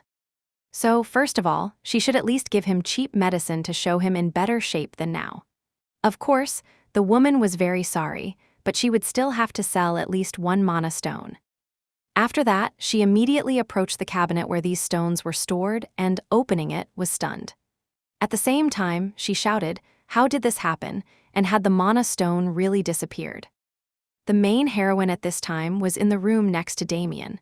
The boy was still sick and just lying in bed. Eli was wringing out a towel and thought how high his fever was. At the same time, she said the wet towel had become warm, so she would go wet it in cold water again. Suddenly, Damien sat up and asked Eli not to leave because he didn't want to be alone. The girl said that he still had a high fever, but the boy didn't care about that. So the girl sat down next to him and thought that she would probably fall asleep soon, and she would wait a little. At this, she thought that it seemed he had gotten much better thanks to the energy of the mana stones she had stolen from the director. Because the girl didn't know who could have known he would get so seriously ill. So Carson's condition was also quite bad now, but Damien's body was initially weak. And besides, Carson and his condition shouldn't worry her much now. The girl touched the boy with her hand, and he said he felt cool. The main heroine looked at him and didn't understand how one could torment such a kind and innocent child. After all, how could she see Damien as anything but a cutie? After some time, the girl noticed that he had finally fallen asleep. Immediately after that, the heroine left the boy's room and thought she needed to go quickly and then return. She also decided it would be wonderful if she grabbed something light to eat. When the girl left the room, a woman was standing next to her.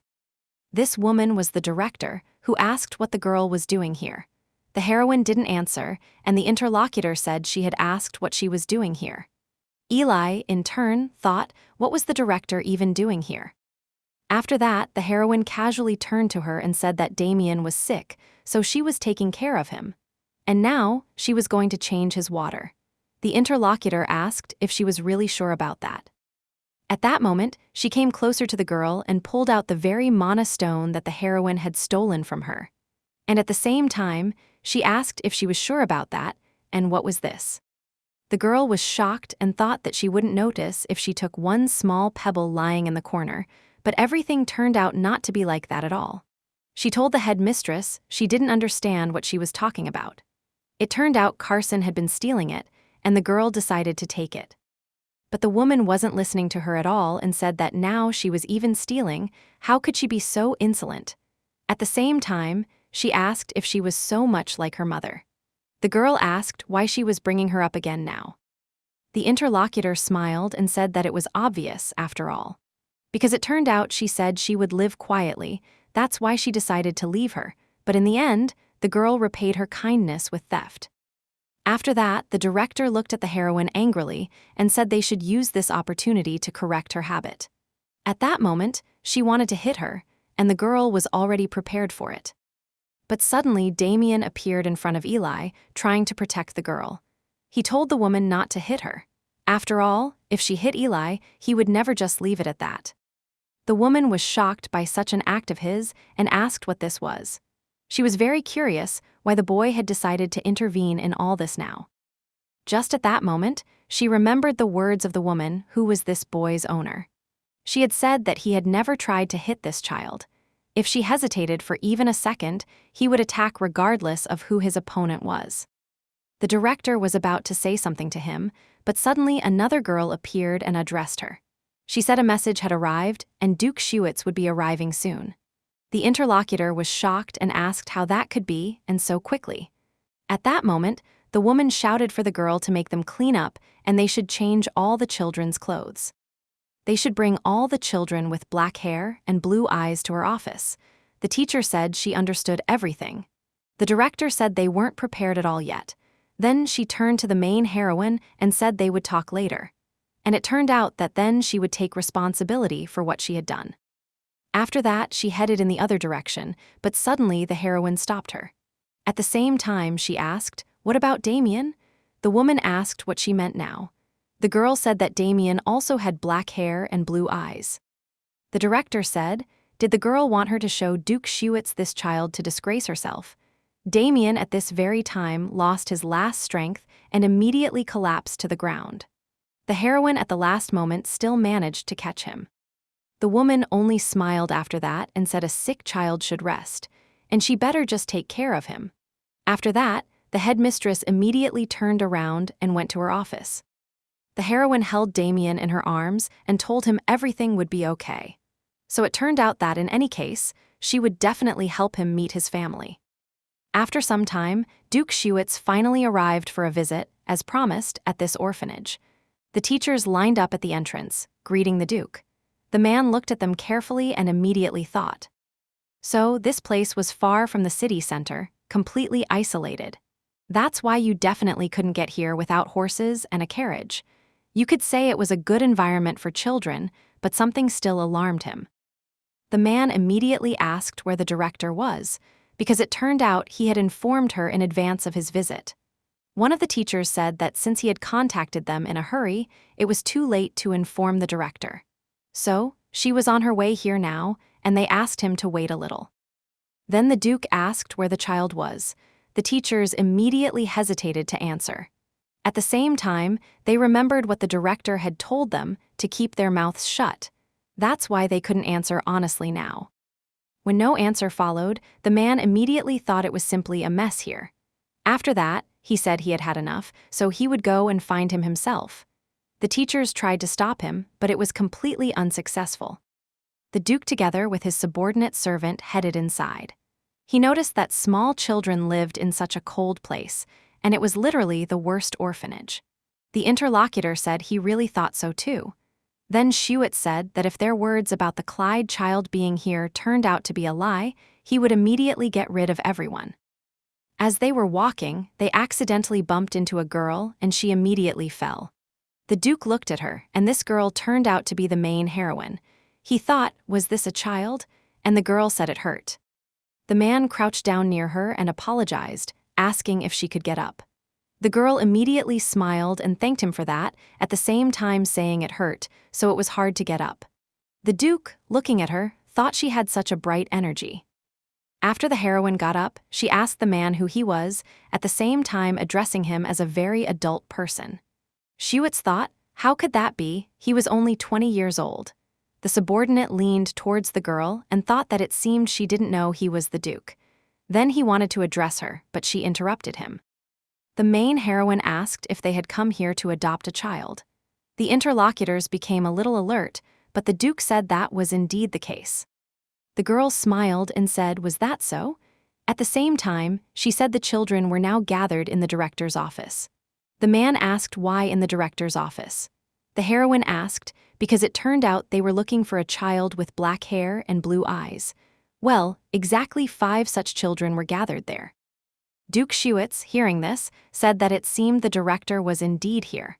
The subordinate noticed that she had probably decided to stall for time by pretending not to be here, but why was completely unclear. The man said he didn't know, but he already felt bad. Then he thanked the girl for telling him this. The heroine immediately bowed and said there was nothing to thank her for and immediately said goodbye. Then the Duke told his subordinate they should go. He agreed, but at the same time stopped to look after the departing girl. At the same time, he thought she was a strange child.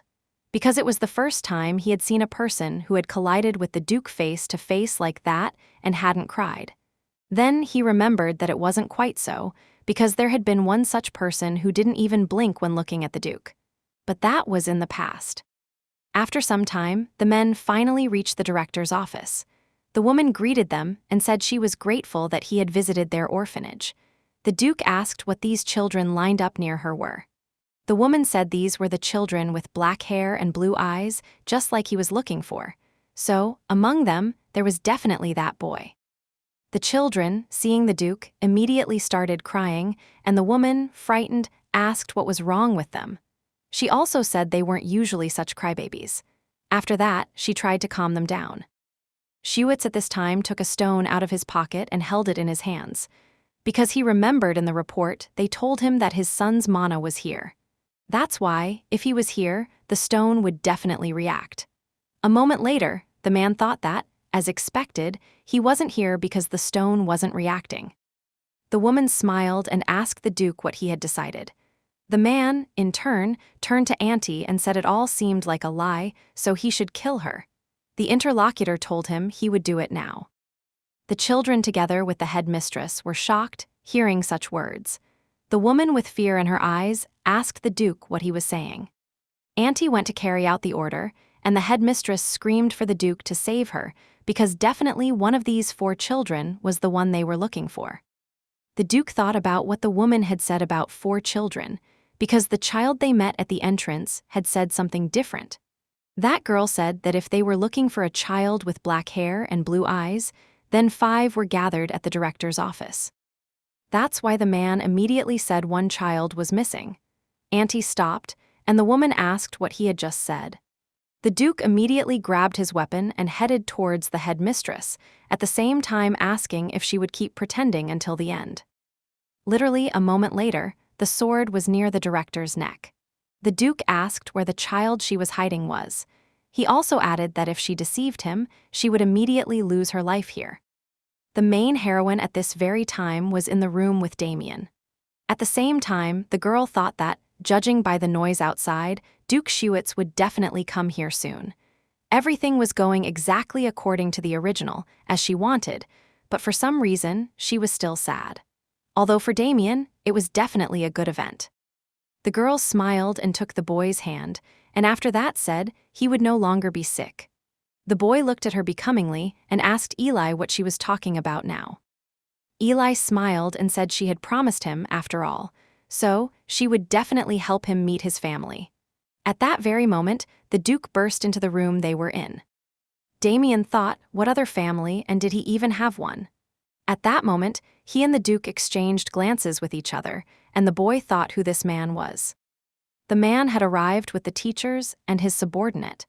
Auntie thought he hadn't seen the Duke behave so emotionally since the lady had died. That's why he thought he would never see such behavior from him again.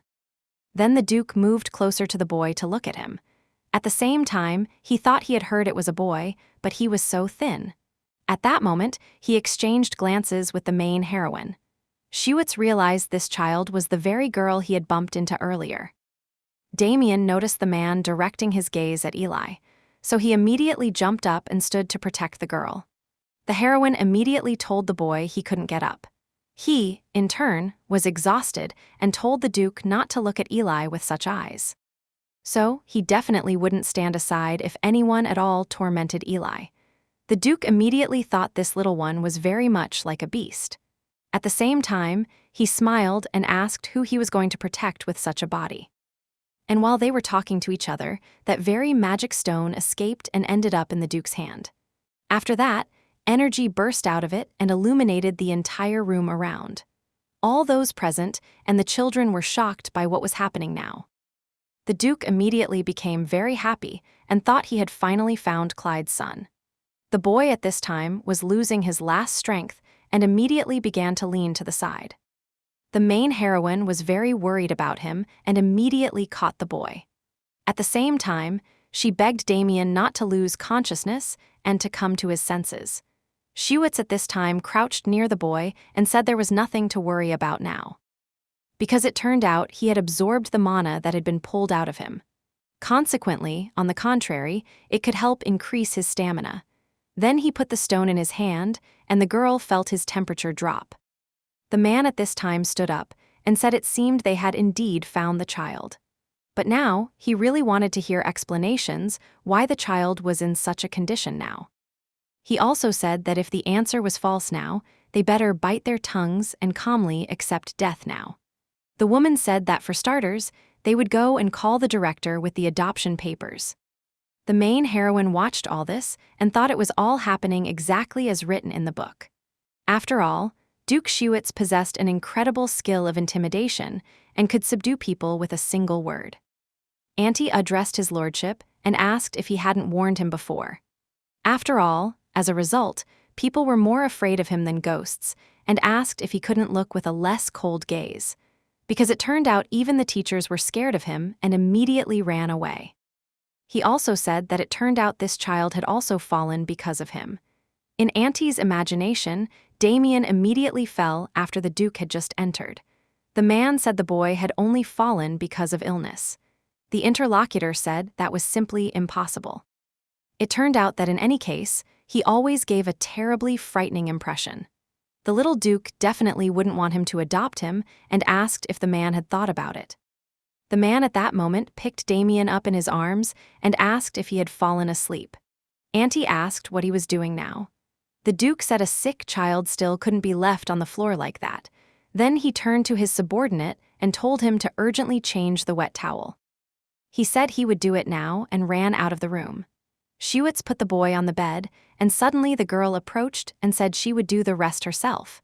The man only watched carefully what she was doing. Then he told the heroine she was acting as if she knew he was looking for exactly this child, but he had come here for the first time. That's why he was curious how she had found out about all this. The girl thought he was testing her now, and she needed to answer correctly.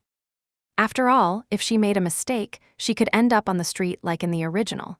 But she also couldn't lie, and then she could only say one phrase. So immediately she said she had indeed known all this. With a smile on her face, she said she had overheard the director's conversation. The woman talked about how she asked to spread rumors and sent him a message that a child with black hair and blue eyes was in this orphanage. The Duke sat on the bed and said that then she had intentionally told him there should have been 5 children there. The girl immediately hesitated. At the same time, she thought that if he found out she had approached him on purpose, he would start doubting her. But still, he definitely wasn't one who would notice a slightly clumsy lie. Immediately, the main heroine said he understood correctly. She thought that Damien also had black hair and blue eyes, and he could be the child he was looking for. The interlocutor asked then why she hadn't brought him here immediately where the child was, even though she knew everything. The girl said it was because she wanted him to slowly look around the orphanage and find out everything himself, because he should understand what was happening in their orphanage. Just at this time, Auntie returned, who told the Duke he had brought a towel. The girl continued her story, saying that the man must have noticed himself that the teachers didn't take care of them at all. It turned out they did all the work only themselves. The teachers, in turn, left them every night and went to the casino. It turned out they played gambling games and had fun there. And the girl just wanted the Duke to see for himself the terrible situation that was going on here. The man looked carefully at the girl, and she seemed very similar to a woman he had known before. The Duke said to state her name. The girl said her name was Eli. Then the interlocutor asked what this boy's name was. The heroine said this boy's name was Damien. Suddenly the headmistress entered the room, addressed the Duke, and said she heard he had called her. At the same time, the woman thought, had this girl told him everything? And if so, he wouldn't let her off the hook so easily. The man said he was adopting this child.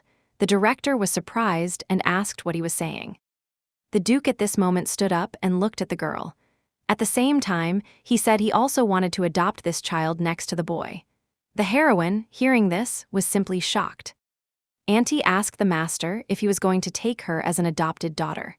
The interlocutor said that wasn't the case because he was going to take her as a daughter-in-law. The heroine thought, what daughter-in-law? Because the person who should be connected with Damien was the heroine Ashable. However, there was a plus in this. Now she looked at the boy. He, in turn, was delirious but asked Eli not to leave. At the same time, the girl remembered Damien's question about whether she was taking care of him only out of pity. The heroine took the boy's hand and thought that even for a short time, she had indeed felt affection for Damien. She was actually very joyful at the thought that they would never be parted. Suddenly, the headmistress shouted to the Duke that this couldn't be done. It turned out he couldn't take this slovenly girl under any circumstances. If he wanted to adopt her as his daughter-in-law, did he even know what kind of child she was? The woman thought that if this girl was adopted by Duke Schewitz, it would definitely expose them, so she should prevent it quickly. Then, pointing her finger at the girl, she said that this girl's mother was a thief who tried to steal Count Latian's things, so she meant she was the daughter of a thief. The heroine at this moment remembered the story of the thief that shook the entire empire. In this empire, which was engulfed in war, the thief broke through strict security and penetrated the palace. People said the emperor's precious treasure was stolen. Then the emperor utilized a large number of people to catch the thief, but in the end, couldn't catch her. Soon after, it happened that this thief was captured by Count Latian. Auntie also remembered this story and thought he had heard this woman was hanged right in the county. But now he was surprised because it was the first time he had heard that woman had a daughter. The headmistress, in turn, asked the Duke to believe her word for that very reason. After all, adopting such a daughter-in-law as her would cause huge harm to the Duke's honor. The Duke, in turn, looked at her with a cold gaze and told her to shut up.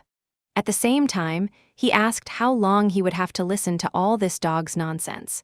The director asked what he meant by dog's nonsense. Schewitz said how long would he have to tolerate the chatter of someone no better than a dog. At this, he told Auntie to remove her from here, and the interlocutor agreed to this. The woman only started whining from the heard words. After that, the Duke approached the main heroine and knelt on one knee before her. He told the girl the choice depended only on her whether she would go with him or not. After that, they looked into each other's eyes. After a few moments, the girl said she would agree to it, but she had one condition. Then she asked the Duke to fire the teachers here, and that would be all. The headmistress heard and was shocked. At the same time, she asked what the girl was even saying and how she could allow herself such a thing. Auntie was also surprised because it turned out she was accepting the Duke's offer and even with her own condition. He thought this child was really amazing. The girl, in turn, continued to say that even if she and Damien were accepted into the Duke's family, the other children would still remain here and consequently would continue to suffer. That's why she asked to fire the teachers for their sins and make this place a good orphanage. The main heroine simply wanted the children never to be sold as goods again. The man heard everything the girl said and said he would do so. After that, he stood up and immediately turned to his subordinate. He told him to start revoking the teacher's rights now. Auntie said he understood everything and would start now. The headmistress was very shocked and asked what was happening at all. The subordinates tried to lead her away, but the woman continued to shout for the Duke not to do this. And it turned out he shouldn't believe the words of this cunning, nasty girl. A moment later, the door slammed shut inside, but her voice was still heard. She was shouting that the girl was very stupid, and she wouldn't leave it like that. And so only the main heroine, the Duke, and Damien remained in the room. The girl thought that even though she had asked, she didn't think he would carry out the request so quickly. The man said that henceforth, this orphanage would be as she wanted to see it. Then he said that was why he would ask her again. After that, he reached out his hand to her and asked if she would go with him. The heroine looked at him and thought for what purpose was the Duke really taking her. At the same time, she understood she didn't know the reason, but everything was turning out quite well. If Damien had left just like that, she would have felt uneasy. Until the moment Damien met the real main heroine, she would be by his side. That's why the girl shook the Duke's hand and said she would indeed go with him then. After some time, the Duke's carriage stood near this orphanage. The Duke was also there and said the former director and teachers had been kicked out of here. So, until the new director chosen by the duchy arrived, the people they had hired would take care of the orphanage. They would also replenish the ranks of the orphanage's teachers so there would be no shortage. The main heroine heard all this and immediately bowed to the man, thanking him for it. Also, the girl turned to look at her orphanage. She also thought that finally, the children would live peacefully, and she was really very happy. The Duke looked at the joyful girl and thought it was all really strange. So, the circumstances were too coincidental to be a coincidence, and he thought she was the emperor's puppet. Even so, she didn't immediately accept his offer and fearlessly set her condition. At the same time, even now she was sincerely happy about the orphanage changing for the better. At that moment, he thought it wasn't that he wanted to accept unfounded conditions. Suddenly, he remembered the words of a girl who said that the problem worrying him, she could solve it for him. Also, instead, there was one condition for him to marry her. And that girl was very similar to Eli in his understanding. Suddenly, his thoughts were interrupted by the cry of one of the girls who was addressing Sister Eli. The heroine asked what Betty was doing here. The little girl said if she left, they would never see each other again, because it turned out she had never seen the other sisters who had left. The main heroine said not to worry because she would definitely return. Betty asked if that was true and if she promised to return. Eli said she promised, and it was true. Also, the other children came out to say goodbye to the girl. The Duke at this time didn't want to disturb the children and give them time to say goodbye. That's why he immediately turned and went towards the forest. There he stopped near one of the trees and took out a cigarette. After that, he casually lit the cigarette. And at that moment, he addressed the boy and said that no matter how hard he tried, he wouldn't be able to kill a person. Because to start, he would need to take a sword in his hands. He was talking to Damien, who was standing behind one of the trees and hiding. After that, he came out and said he couldn't understand one thing. He asked why he was taking him and Eli specifically. It was completely unclear to the boy what they were even planning now. After that, the Duke said when he returned to the estate, he would need to learn how to talk. Damien added for him to answer the question, why were they really taking him and Eli? The man said that in reality, he wasn't taking him, but merely returning him to his original place. So, he would soon have to understand everything. He would understand everything that had belonged to him from the very beginning. So it turned out that now his appearance was no different from a wild beast. But still, if he returned to his original position, his gaze would change and become harsher. Then, at least, he would be able to protect the people dear to him. Damien hit the tree next to him with his hand and thought that trusting adults was more difficult and scarier than trusting children. Also, he really didn't want to follow him. But still, if this man were the same as his owner, then perhaps Eli would have been in danger when he lost consciousness. In the end, it turned out that because of his weakness, he couldn't protect Eli. The boy remembered that moment when the Duke and his subordinates left the room, and only he and the girl remained. Then Eli told him he needed to go where he was supposed to be. The boy asked with fear if she would go with him. The heroine smiled at him and said that naturally, she would also go with him, because it turned out she had promised him she would always be nearby. And so, remembering Eli's joyful face, the boy thought about the Duke's words that at least he would be able to protect the people dear to him. In the end, it turned out the boy hit the tree with his fist and said they should never make Eli work. The man looked at him in surprise and said what work for a small child. It turned out he shouldn't worry about such useless things at all. Damien said if they tormented Eli, he definitely wouldn't leave it at that. After these words, he turned and went the other way. After that, the Duke thought he was really just like his father, and here even mana stones weren't needed to figure it out. He thought that even if his father was henpecked by his wife, he suddenly changed his attitude towards other people. Still, it would be hard with such a body to show he was Clyde's son. After some time, they all gathered near the orphanage and finally set off for the Duke's estate. The carriage raced through the snowy forest, and at this time, the main heroine was sleeping. After a while, the girl woke up and immediately thought when she had even managed to fall asleep. She also looked to the side and realized Damien was also asleep. So, now it was clearly visible he wasn't sick, and she was glad about that. Suddenly the girl looked out the window and was horrified by what she saw.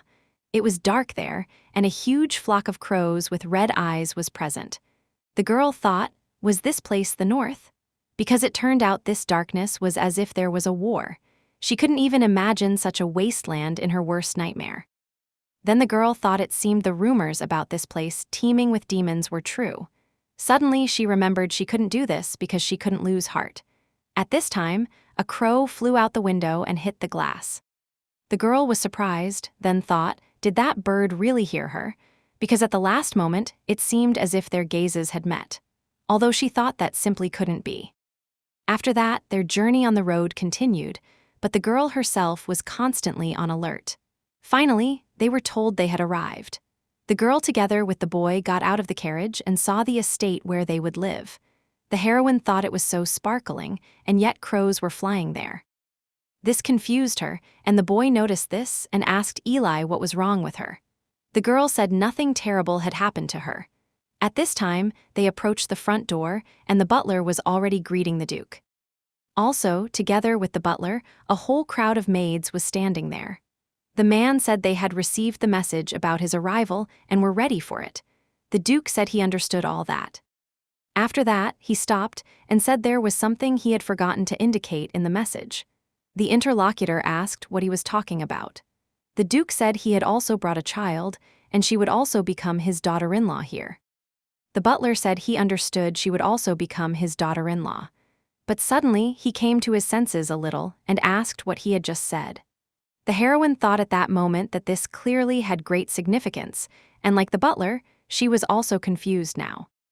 Then the man stood with a gaze that demanded an explanation of the situation. Auntie, with a smile on his face, said that's how it turned out.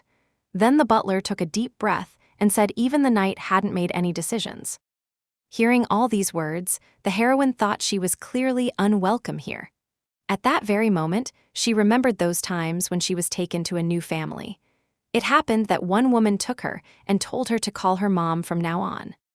But one fine day, she asked the girl if she was the daughter of a thief and asked why she hadn't told her. She was shouting that the girl was very insolent after all. When the heroine was younger than now, she was excited each time that she could find a new family. But those were just her stupid thoughts. Now all the girl wanted was to prepare for the future. She didn't need a loving family. Therefore, no matter what, she would endure. The butler at this time said that meant the lady had no maid to help her, and he should have warned him in advance. The girl thought, what lady and maid were they talking about now? She immediately said she could handle everything alone. At the same time, she would be quiet, and she didn't need other people's help. It turned out that even in the orphanage, she did all the difficult work herself unnoticed.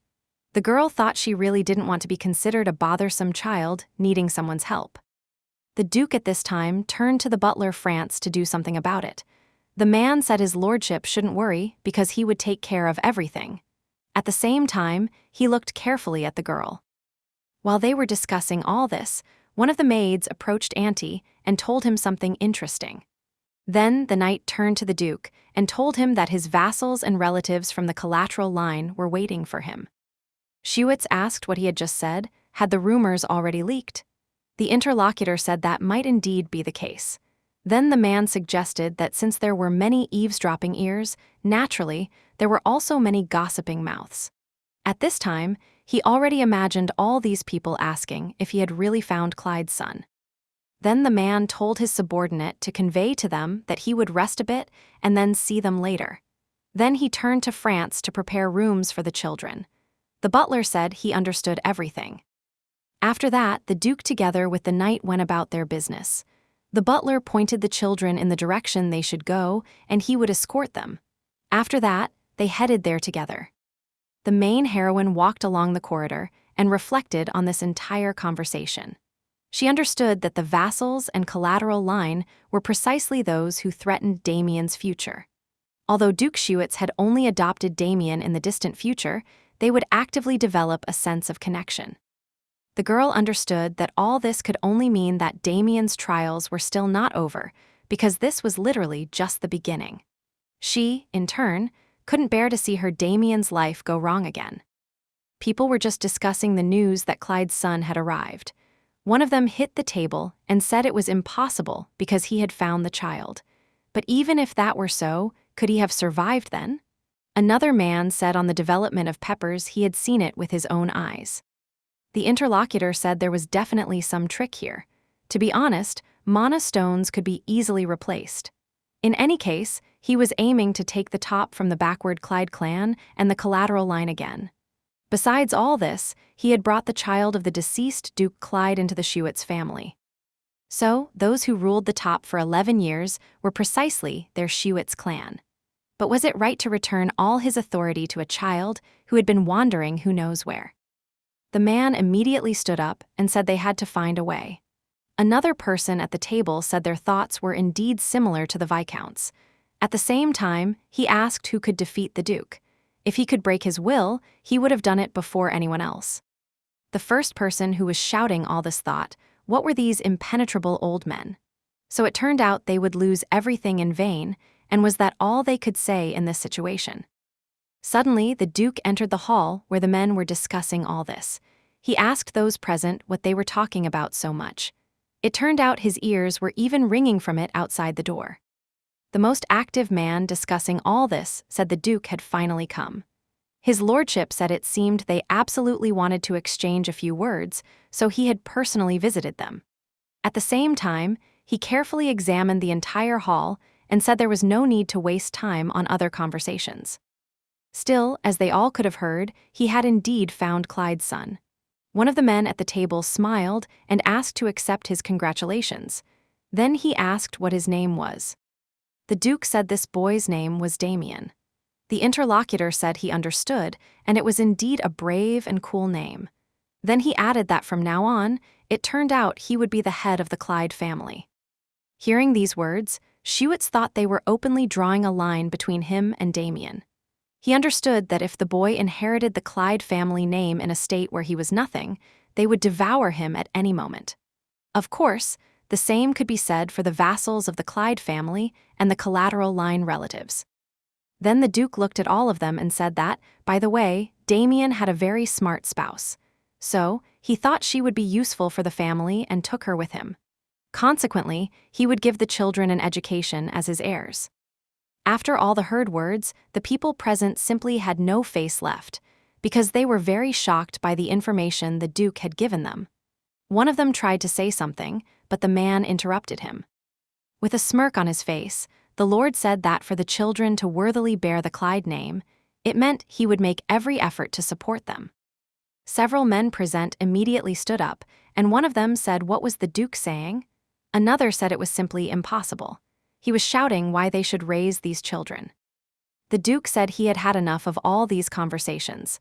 At this, he said he was adopting these children, and when the time came, he would marry them.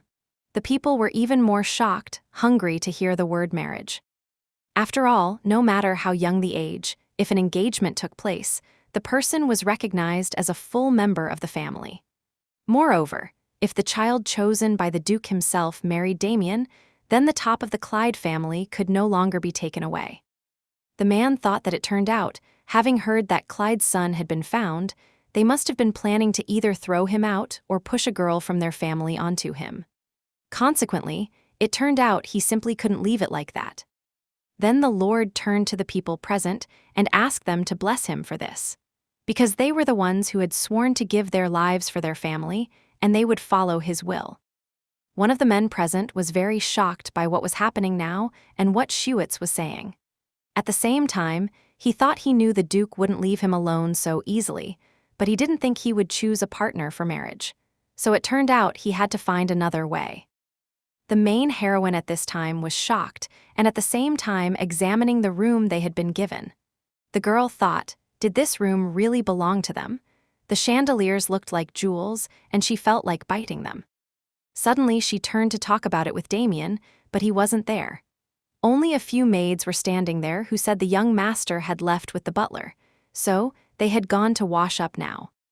The main one among these maids said that from this day on, they would be nearby to help Lady Eli.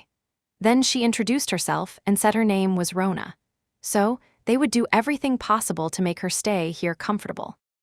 After that, they all bowed and said they were very pleased to meet her. The girl in response also bowed and greeted them. Rona said that importantly, Eli could speak completely freely. The girl asked if that was really allowed. At the same time, she thought they were going to help her, and she had never spoken to adults informally. Also, being called lady burdened her a little. Rona said the lady would soon get used to all this.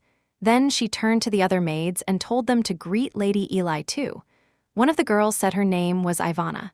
The next girl was May, and the last was Ash. If it was hard for her to remember all the names, she could address them as was convenient. The heroine thought learning the names wasn't such a difficult task. Then she named their names and said she had remembered them all, so please love and favor her. The maids, noticing this, were happy and thought what a kind lady she was after all.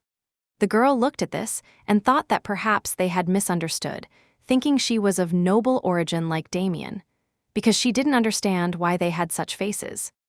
Rona said that since they hadn't finished with the introductions, she should follow her. So, the girl had come from afar and was probably tired, but first, they would help with taking a bath. The girl thought in surprise, how would they help her take a bath? After that, they all indeed headed to the bathroom, and the heroine was now having her hair brushed by one of the maids. The girl thought, what should she do? She was very confused. After all, she didn't want to show them her scary and undeveloped body. However, if she hesitated, they would start despising her, and first, she needed to get used to all this. Ash at this time saw the girl's cute radiance and immediately smiled. The head maid noticed her about this, and the girl apologized. She said it was all simply because Lady Eli was very cute. Ash asked if the lady had a scent she often used. The girl asked what scent, because she knew nothing about scents. Warm water was enough for her. It turned out the water in the orphanage was too cold. After that, Eli thought she really didn't know the names of scents, so she answered honestly. And now she thought, was that the right answer at all? Then Rona said that until Lady Eli found a scent she liked, they needed to try hard. The heroine thanked her for that and said not to bother them, she would try hard. Suddenly, the interlocutor said she would say it a little differently, so they would try even harder until she stopped bothering them. These words struck the girl, and she asked what the woman had just said. After a while, night fell, and the main heroine was in her room. At the same time, she thought that although there were those who helped her, it took more time than when she bathed alone. So, thanks to all this, she could use warm water and fragrant soap. Now the girl really understood what lightness and freshness meant because now she didn't want to leave here. At this time, the girl rolled over in bed towards Damien. The boy immediately became alert, and the girl asked him why he was so surprised. Had something happened? The interlocutor said nothing had really happened, he was just scared. The girl looked at him carefully and realized Damien had gotten a haircut. She thought it seemed he was uncomfortable and shy because of his short hair. The boy, in turn, thought that Eli had really become prettier, and now his heart wouldn't stop pounding. Consequently, it turned out they were thinking about completely different things. The main heroine touched the boy's face and asked if he had heard the butler's conversation. The boy asked regretfully what conversation she meant. The girl said Rona had talked about them becoming a couple. At the same time, she remembered how the woman said the Duke had told her that Lady Eli and Lord Damien would be engaged. The boy asked what it meant to be a couple. The heroine said becoming a couple meant they would love one person their whole life. The boy didn't stop being surprised and asked what this love was. The girl hesitated with an answer and thought how to really explain it to him. Then she said she really didn't know it herself, but her mother had told her some words. She said that when a person falls in love, it tickles in the stomach and feels like the whole body is burning. Also, the heart beats very hard. Hearing all this, the boy recalled all those moments they had lived through with Eli. At the same time, he was very surprised and thought, did he really love Eli then? The girl, in turn, sat and thought it was difficult for her to explain it all correctly indeed. Suddenly Damien got hiccups, and the girl asked what had suddenly happened to him. The boy said nothing terrible had happened because he was just a little suddenly scared. The main heroine moved closer to him and said that if you held your nose like this, the hiccups would stop. He, in turn, started moving away from the girl's hand. The heroine thought that he had been suddenly told they would be a couple, and Damien must be very confused now. The girl thought she had told the boy she would help him find a family and had indeed become his family herself. So, she had such a feeling as if she had striven for this by any means necessary. Lots of money, and the house had everything in abundance. At that moment, she touched her finger to her interlocutor's cheek. The girl said it seemed Damien was getting hiccups again. He asked why she thought so. Eli said his face was so red as if he was about to explode. The heroine asked if he was tired of her, so he had a fever. At the same time, she thought that, however, a person should know their limits. So, someday the people here would find out she was the daughter of a thief. The interlocutor said he was just quite hot. The girl continued to think that even if Duke Schuitz had brought her, she couldn't be sure of her future. That's why she should be as modest as possible. After that, Eli asked if she should move away from him then because the bed was really so wide. The boy said he didn't want that. The heroine said, but he had said he was hot. But the interlocutor added that nevertheless, he didn't want that. The girl looked at his frightened face and asked Damien if he was afraid of mosquitoes, like last time. The boy said that was indeed the case, and he was scared because it was an unfamiliar place to him. The heroine thought this was different from the story where he quickly got used to the Duke's estate, and she felt very sorry. Then they snuggled together, and the girl said she understood everything. After that, she asked if even if it was hot, could he fall asleep because it would be less scary that way? The boy turned and hugged her, at the same time saying yes. The heroine after that thought he had become even cuter. Then she told the boy to close his eyes and wished Damien good night. Then the girl mentally asked her interlocutor if a lot had happened today. Although he had had difficult days until now, in the future, he would be several times happier than the pain he had experienced. That's precisely why tonight and tomorrow night he would have no more nightmares. The girl wished for the Milky Way to fill his dreams. After that, Snuggling together, they finally fell asleep. At night, one of the men who had been at the meeting with the Duke asked his subordinate if he had found out anything. The subordinate said that was the case. The girl brought by the Duke was a commoner, and they said her deceased mother was a famous thief. The man asked if she was really a thief. The interlocutor said that was indeed the case because he must have heard of her. That story about the woman who stole His Majesty's treasure. The man stood by the window and immediately thought that a boy wandering who knows where and the daughter of a thief were indeed a good combination. Then he told his subordinate he was great, and it was excellent information. And immediately after that, he threw him a bag of money. Then he said he really got information quickly, and he always admired him. The interlocutor took the money and said he was really exaggerating, and after that, he said he was leaving then. Now the man stood alone and thought he needed to report this to His Majesty quickly, although it simply couldn't be that the Duke really didn't know about this. Moreover, if the Emperor learned this truth, the property of the Duke and Clyde could be confiscated by the imperial family. Now he thought how he should really behave in this situation, but suddenly he thought of something. At the same time, he understood that in this way, he would win in his favor and get rid of this girl. After some time, the main heroine was sitting in her room in front of the mirror.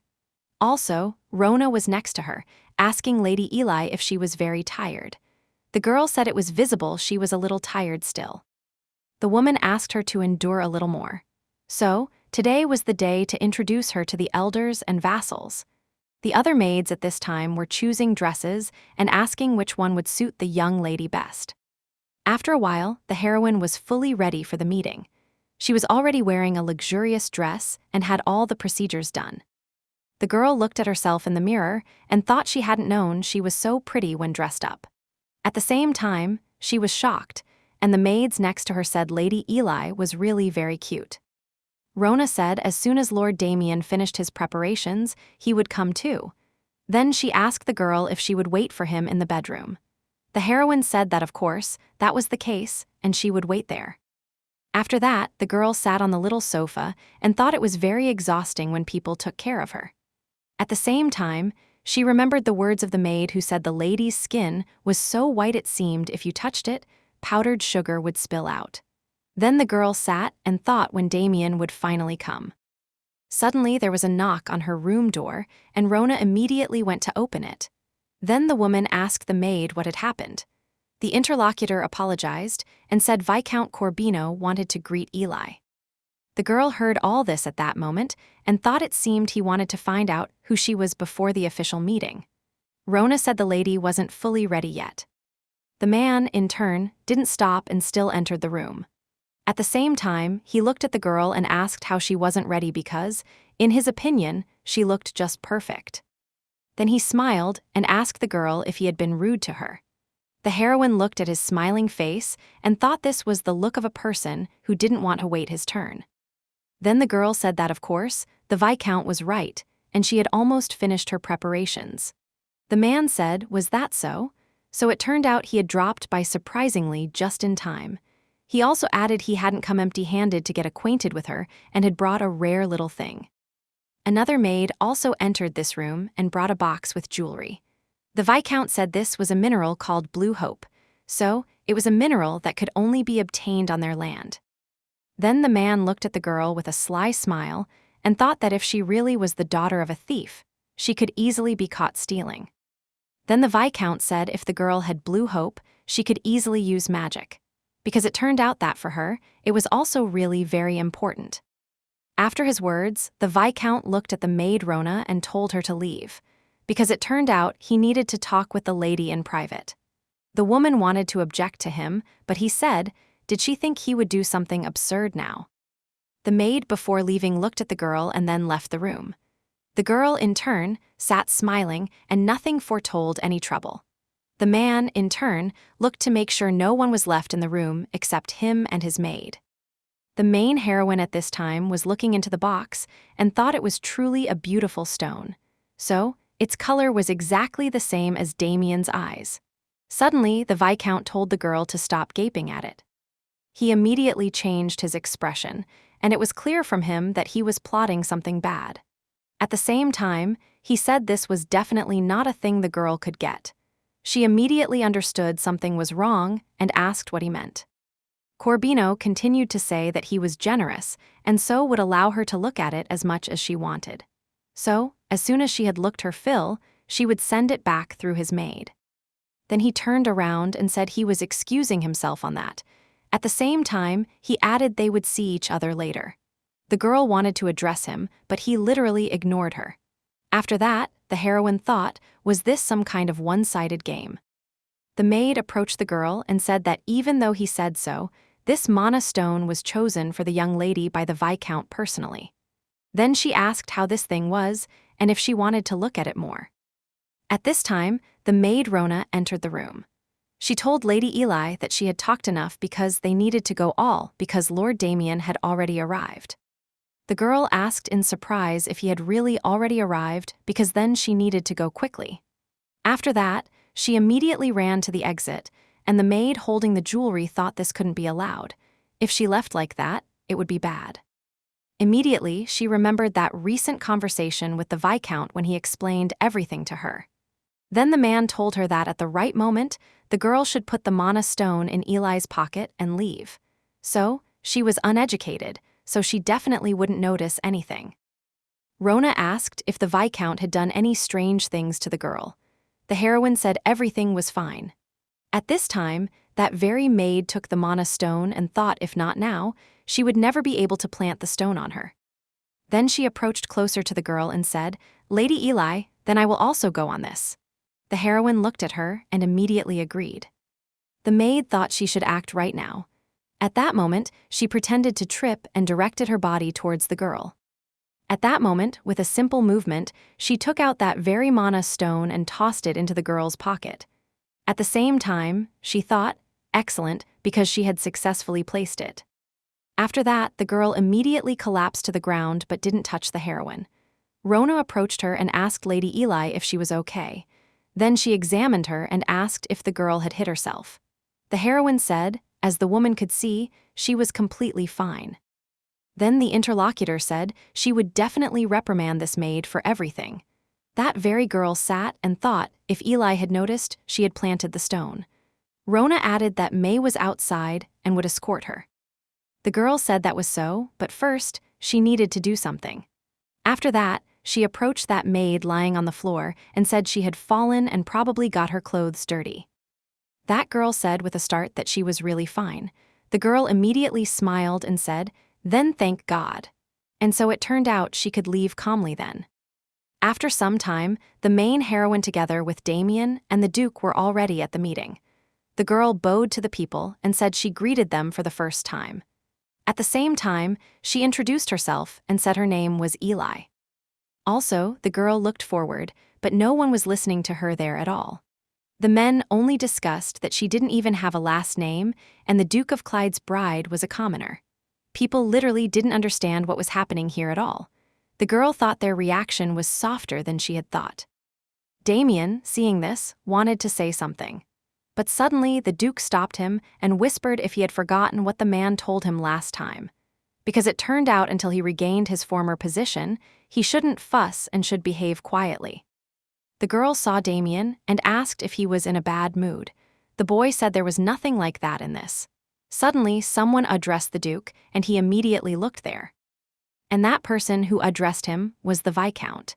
He said he apologized, but could he look at something? His lordship said it seemed this was urgent since it wasn't even brought up for discussion. The interlocutor said that was so because he was talking about the blue hope stone he had reported to him about earlier. So it was finished yesterday, and so the Viscount hoped the Duke would look at it. The man took a deep breath and then said he had brought it after all. At this moment, Corbino turned to his subordinate and told her to bring it. Suddenly the girl approached him and said she wanted to tell him something in his ear. She whispered something to him, and he exclaimed with a rupture, what was she saying now? The Duke heard all this and asked his interlocutor what had really happened. He said they were saying the blue hope stone had disappeared. Those present started discussing how this blue hope had disappeared because who was even watching the stone? The maid said it was she who was watching it. The Viscount ran up to her and grabbed her, at the same time saying how she was even watching it. Then he asked when she had last seen it. At that moment, the girl with fear said that actually, not long ago, she had shown blue hope to the young lady, pointing at the main heroine. But at the same time, she couldn't get it back. The man asked if she was talking about that time when they came to greet the lady. The interlocutor said that was so because it was that time when the Viscount calmly let her admire it. After that, Corbino turned around and apologized to the Duke for telling him this, but he had heard something. Then he said probably everyone here had heard the story of the thief who broke into Count Latian's castle. Consequently, it turned out that that young lady, or rather, this girl's mother, was that very famous thief. One of the people in the hall asked what he had just said. Was she the daughter of the thief who broke into Latian County? After that, they turned to the Duke and said that after hearing this, they couldn't just leave it at that. The Duke, in turn, immediately started thinking about this whole situation. He thought that when they suddenly started talking about Blue Hope, he thought it was just empty chatter, but now everything was falling into place in his head. And while he was thinking about all this, someone turned to the Duke and said that was why, if the man didn't mind, he would like to search this girl. The heroine was surprised and asked what he was saying. The Viscount bowed and asked the Duke for this favor. The girl with fear said that her mother really was a thief, and that was true. But still, she definitely hadn't touched anything. Corbino said then they would check it. Damien looked at Eli, thinking what he should do now. The girl, in turn, agreed to the Viscount's proposal, but at the same time, she said if he found nothing, he should apologize to her. Corbino said that was really very insolent, but he agreed to her conditions. After that, he again turned to the Duke and asked for his permission. The Duke said if he had already received her permission, was his permission even necessary? Then the interlocutor thanked him for that. That very maid who had planted the stone on the girl approached her to check. At the same time, she apologized and started examining her. And at that moment when she reached into the pocket where she had put the stone, she was shocked because she didn't find it there. Then she turned to the Viscount and said there was nothing there. He said with a smile on his face that was right, there was nothing. But suddenly he caught himself and asked what nonsense she was spouting. Then he asked if she had really searched all the pockets well. The interlocutor said she had really examined everything thoroughly. Corbino didn't believe it and immediately ran up to the girl, told the maid to step aside because he would search himself. After some time, he said with an incomprehensible look, how could it not be there? At this very time, the people in this room started discussing all this. They whispered that it turned out then the girl hadn't stolen anything, but Viscount Corbino was clearly looking for something. The man got even angrier from this and immediately called the girl a dirty little brat. After that, he grabbed her and started shaking her, asking where she had hidden it. At the same time, he shouted for the girl to talk about it quickly. But suddenly, his hand was grabbed with enormous force by the Duke. At the same time, as always, with his cold gaze, he said he was rampaging because he couldn't find anything even with his eyes open. The heroine was surprised at this and thought she couldn't even have imagined Duke Schewitz would help her. Then the Duke added that, in his opinion, the Viscount looked more like the one who had done the mischief. At the same time, he asked what he thought, because was he mistaken? Corbino immediately hesitated and panicked, at the same time telling the Duke that it wasn't like that.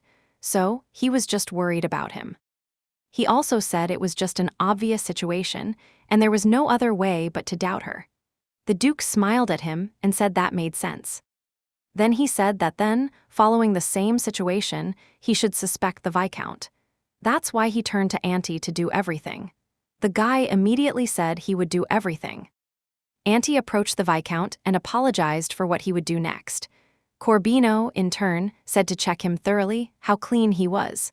At the same time, he was completely confident it wasn't on him. After a thorough inspection, the knight indeed found the stone and pulled it out. Then he turned to the Duke and said a stone had been discovered in the Viscount's pocket. Corbino was shocked and thought why it was there. After that, he stood up and told the Duke he knew nothing about it, and it was really true. He begged him to believe him because he was really innocent in this situation. The main heroine smiled and thought it was just perfect that Blue Hope was such a light stone.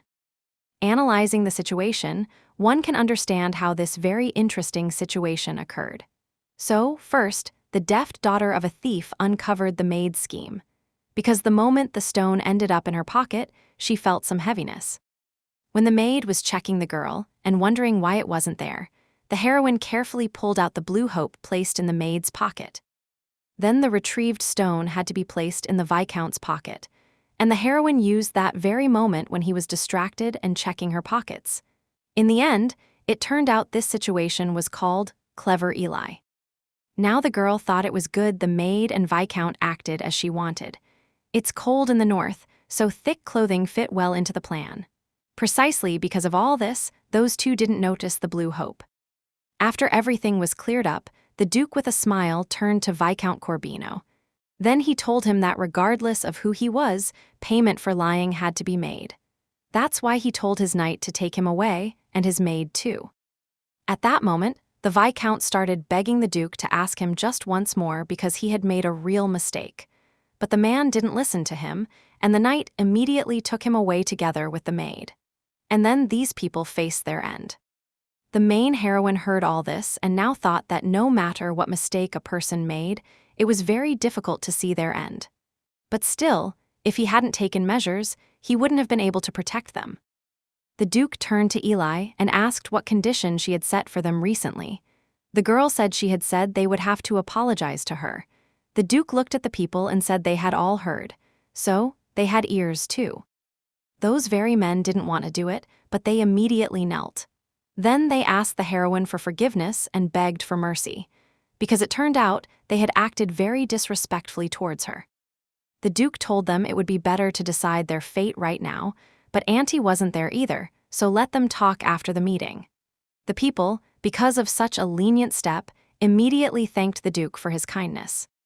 Schewitz told those people who disagreed to sit back comfortably, and they thanked him for that.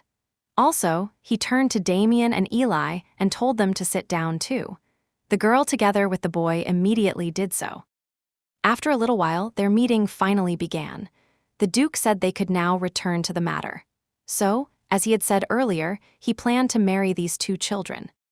One of those present raised his hand and told the Duke that nobles were still forbidden to marry commoners. Schewitz said he really knew all that, that's why he had gathered them all here. And he had gathered them all here only to find a family that would adopt Eli. The heroine was shocked and asked what he was saying. Those present were also shocked, asking what he meant by adopt. Then the man asked which family was better after all. The main heroine continued sitting in shock and thought how nobles could even adopt the daughter of a thief. The Duke said if no one volunteered, he would have to act completely differently. He turned to Eli and told her to choose. The girl asked if she herself, and the interlocutor said she would bear that family's name, so she should choose it. The heroine immediately became confused with her answer. At the same time, she immediately remembered what had happened with families before. When she came to one of the families, that woman said, should they make this girl their daughter's maid, because it was a disgrace to their family? It was unclear what one could even talk about with a child who wasn't on their level. Other children told their father that no matter how much they wanted to accept her, they were ashamed to deal with someone of such origin. That's why the girl was always alone, but suddenly one day, a mother approached her. She said that although it was hard for the girl, she should endure a little. All because she was a child who would be loved wherever she went. Then she asked, hadn't she told her with what love she was born? In the empire where the events of this story unfold, there were two dukes. The first of them was Duke Schewitz, who was the lord of the battlefield.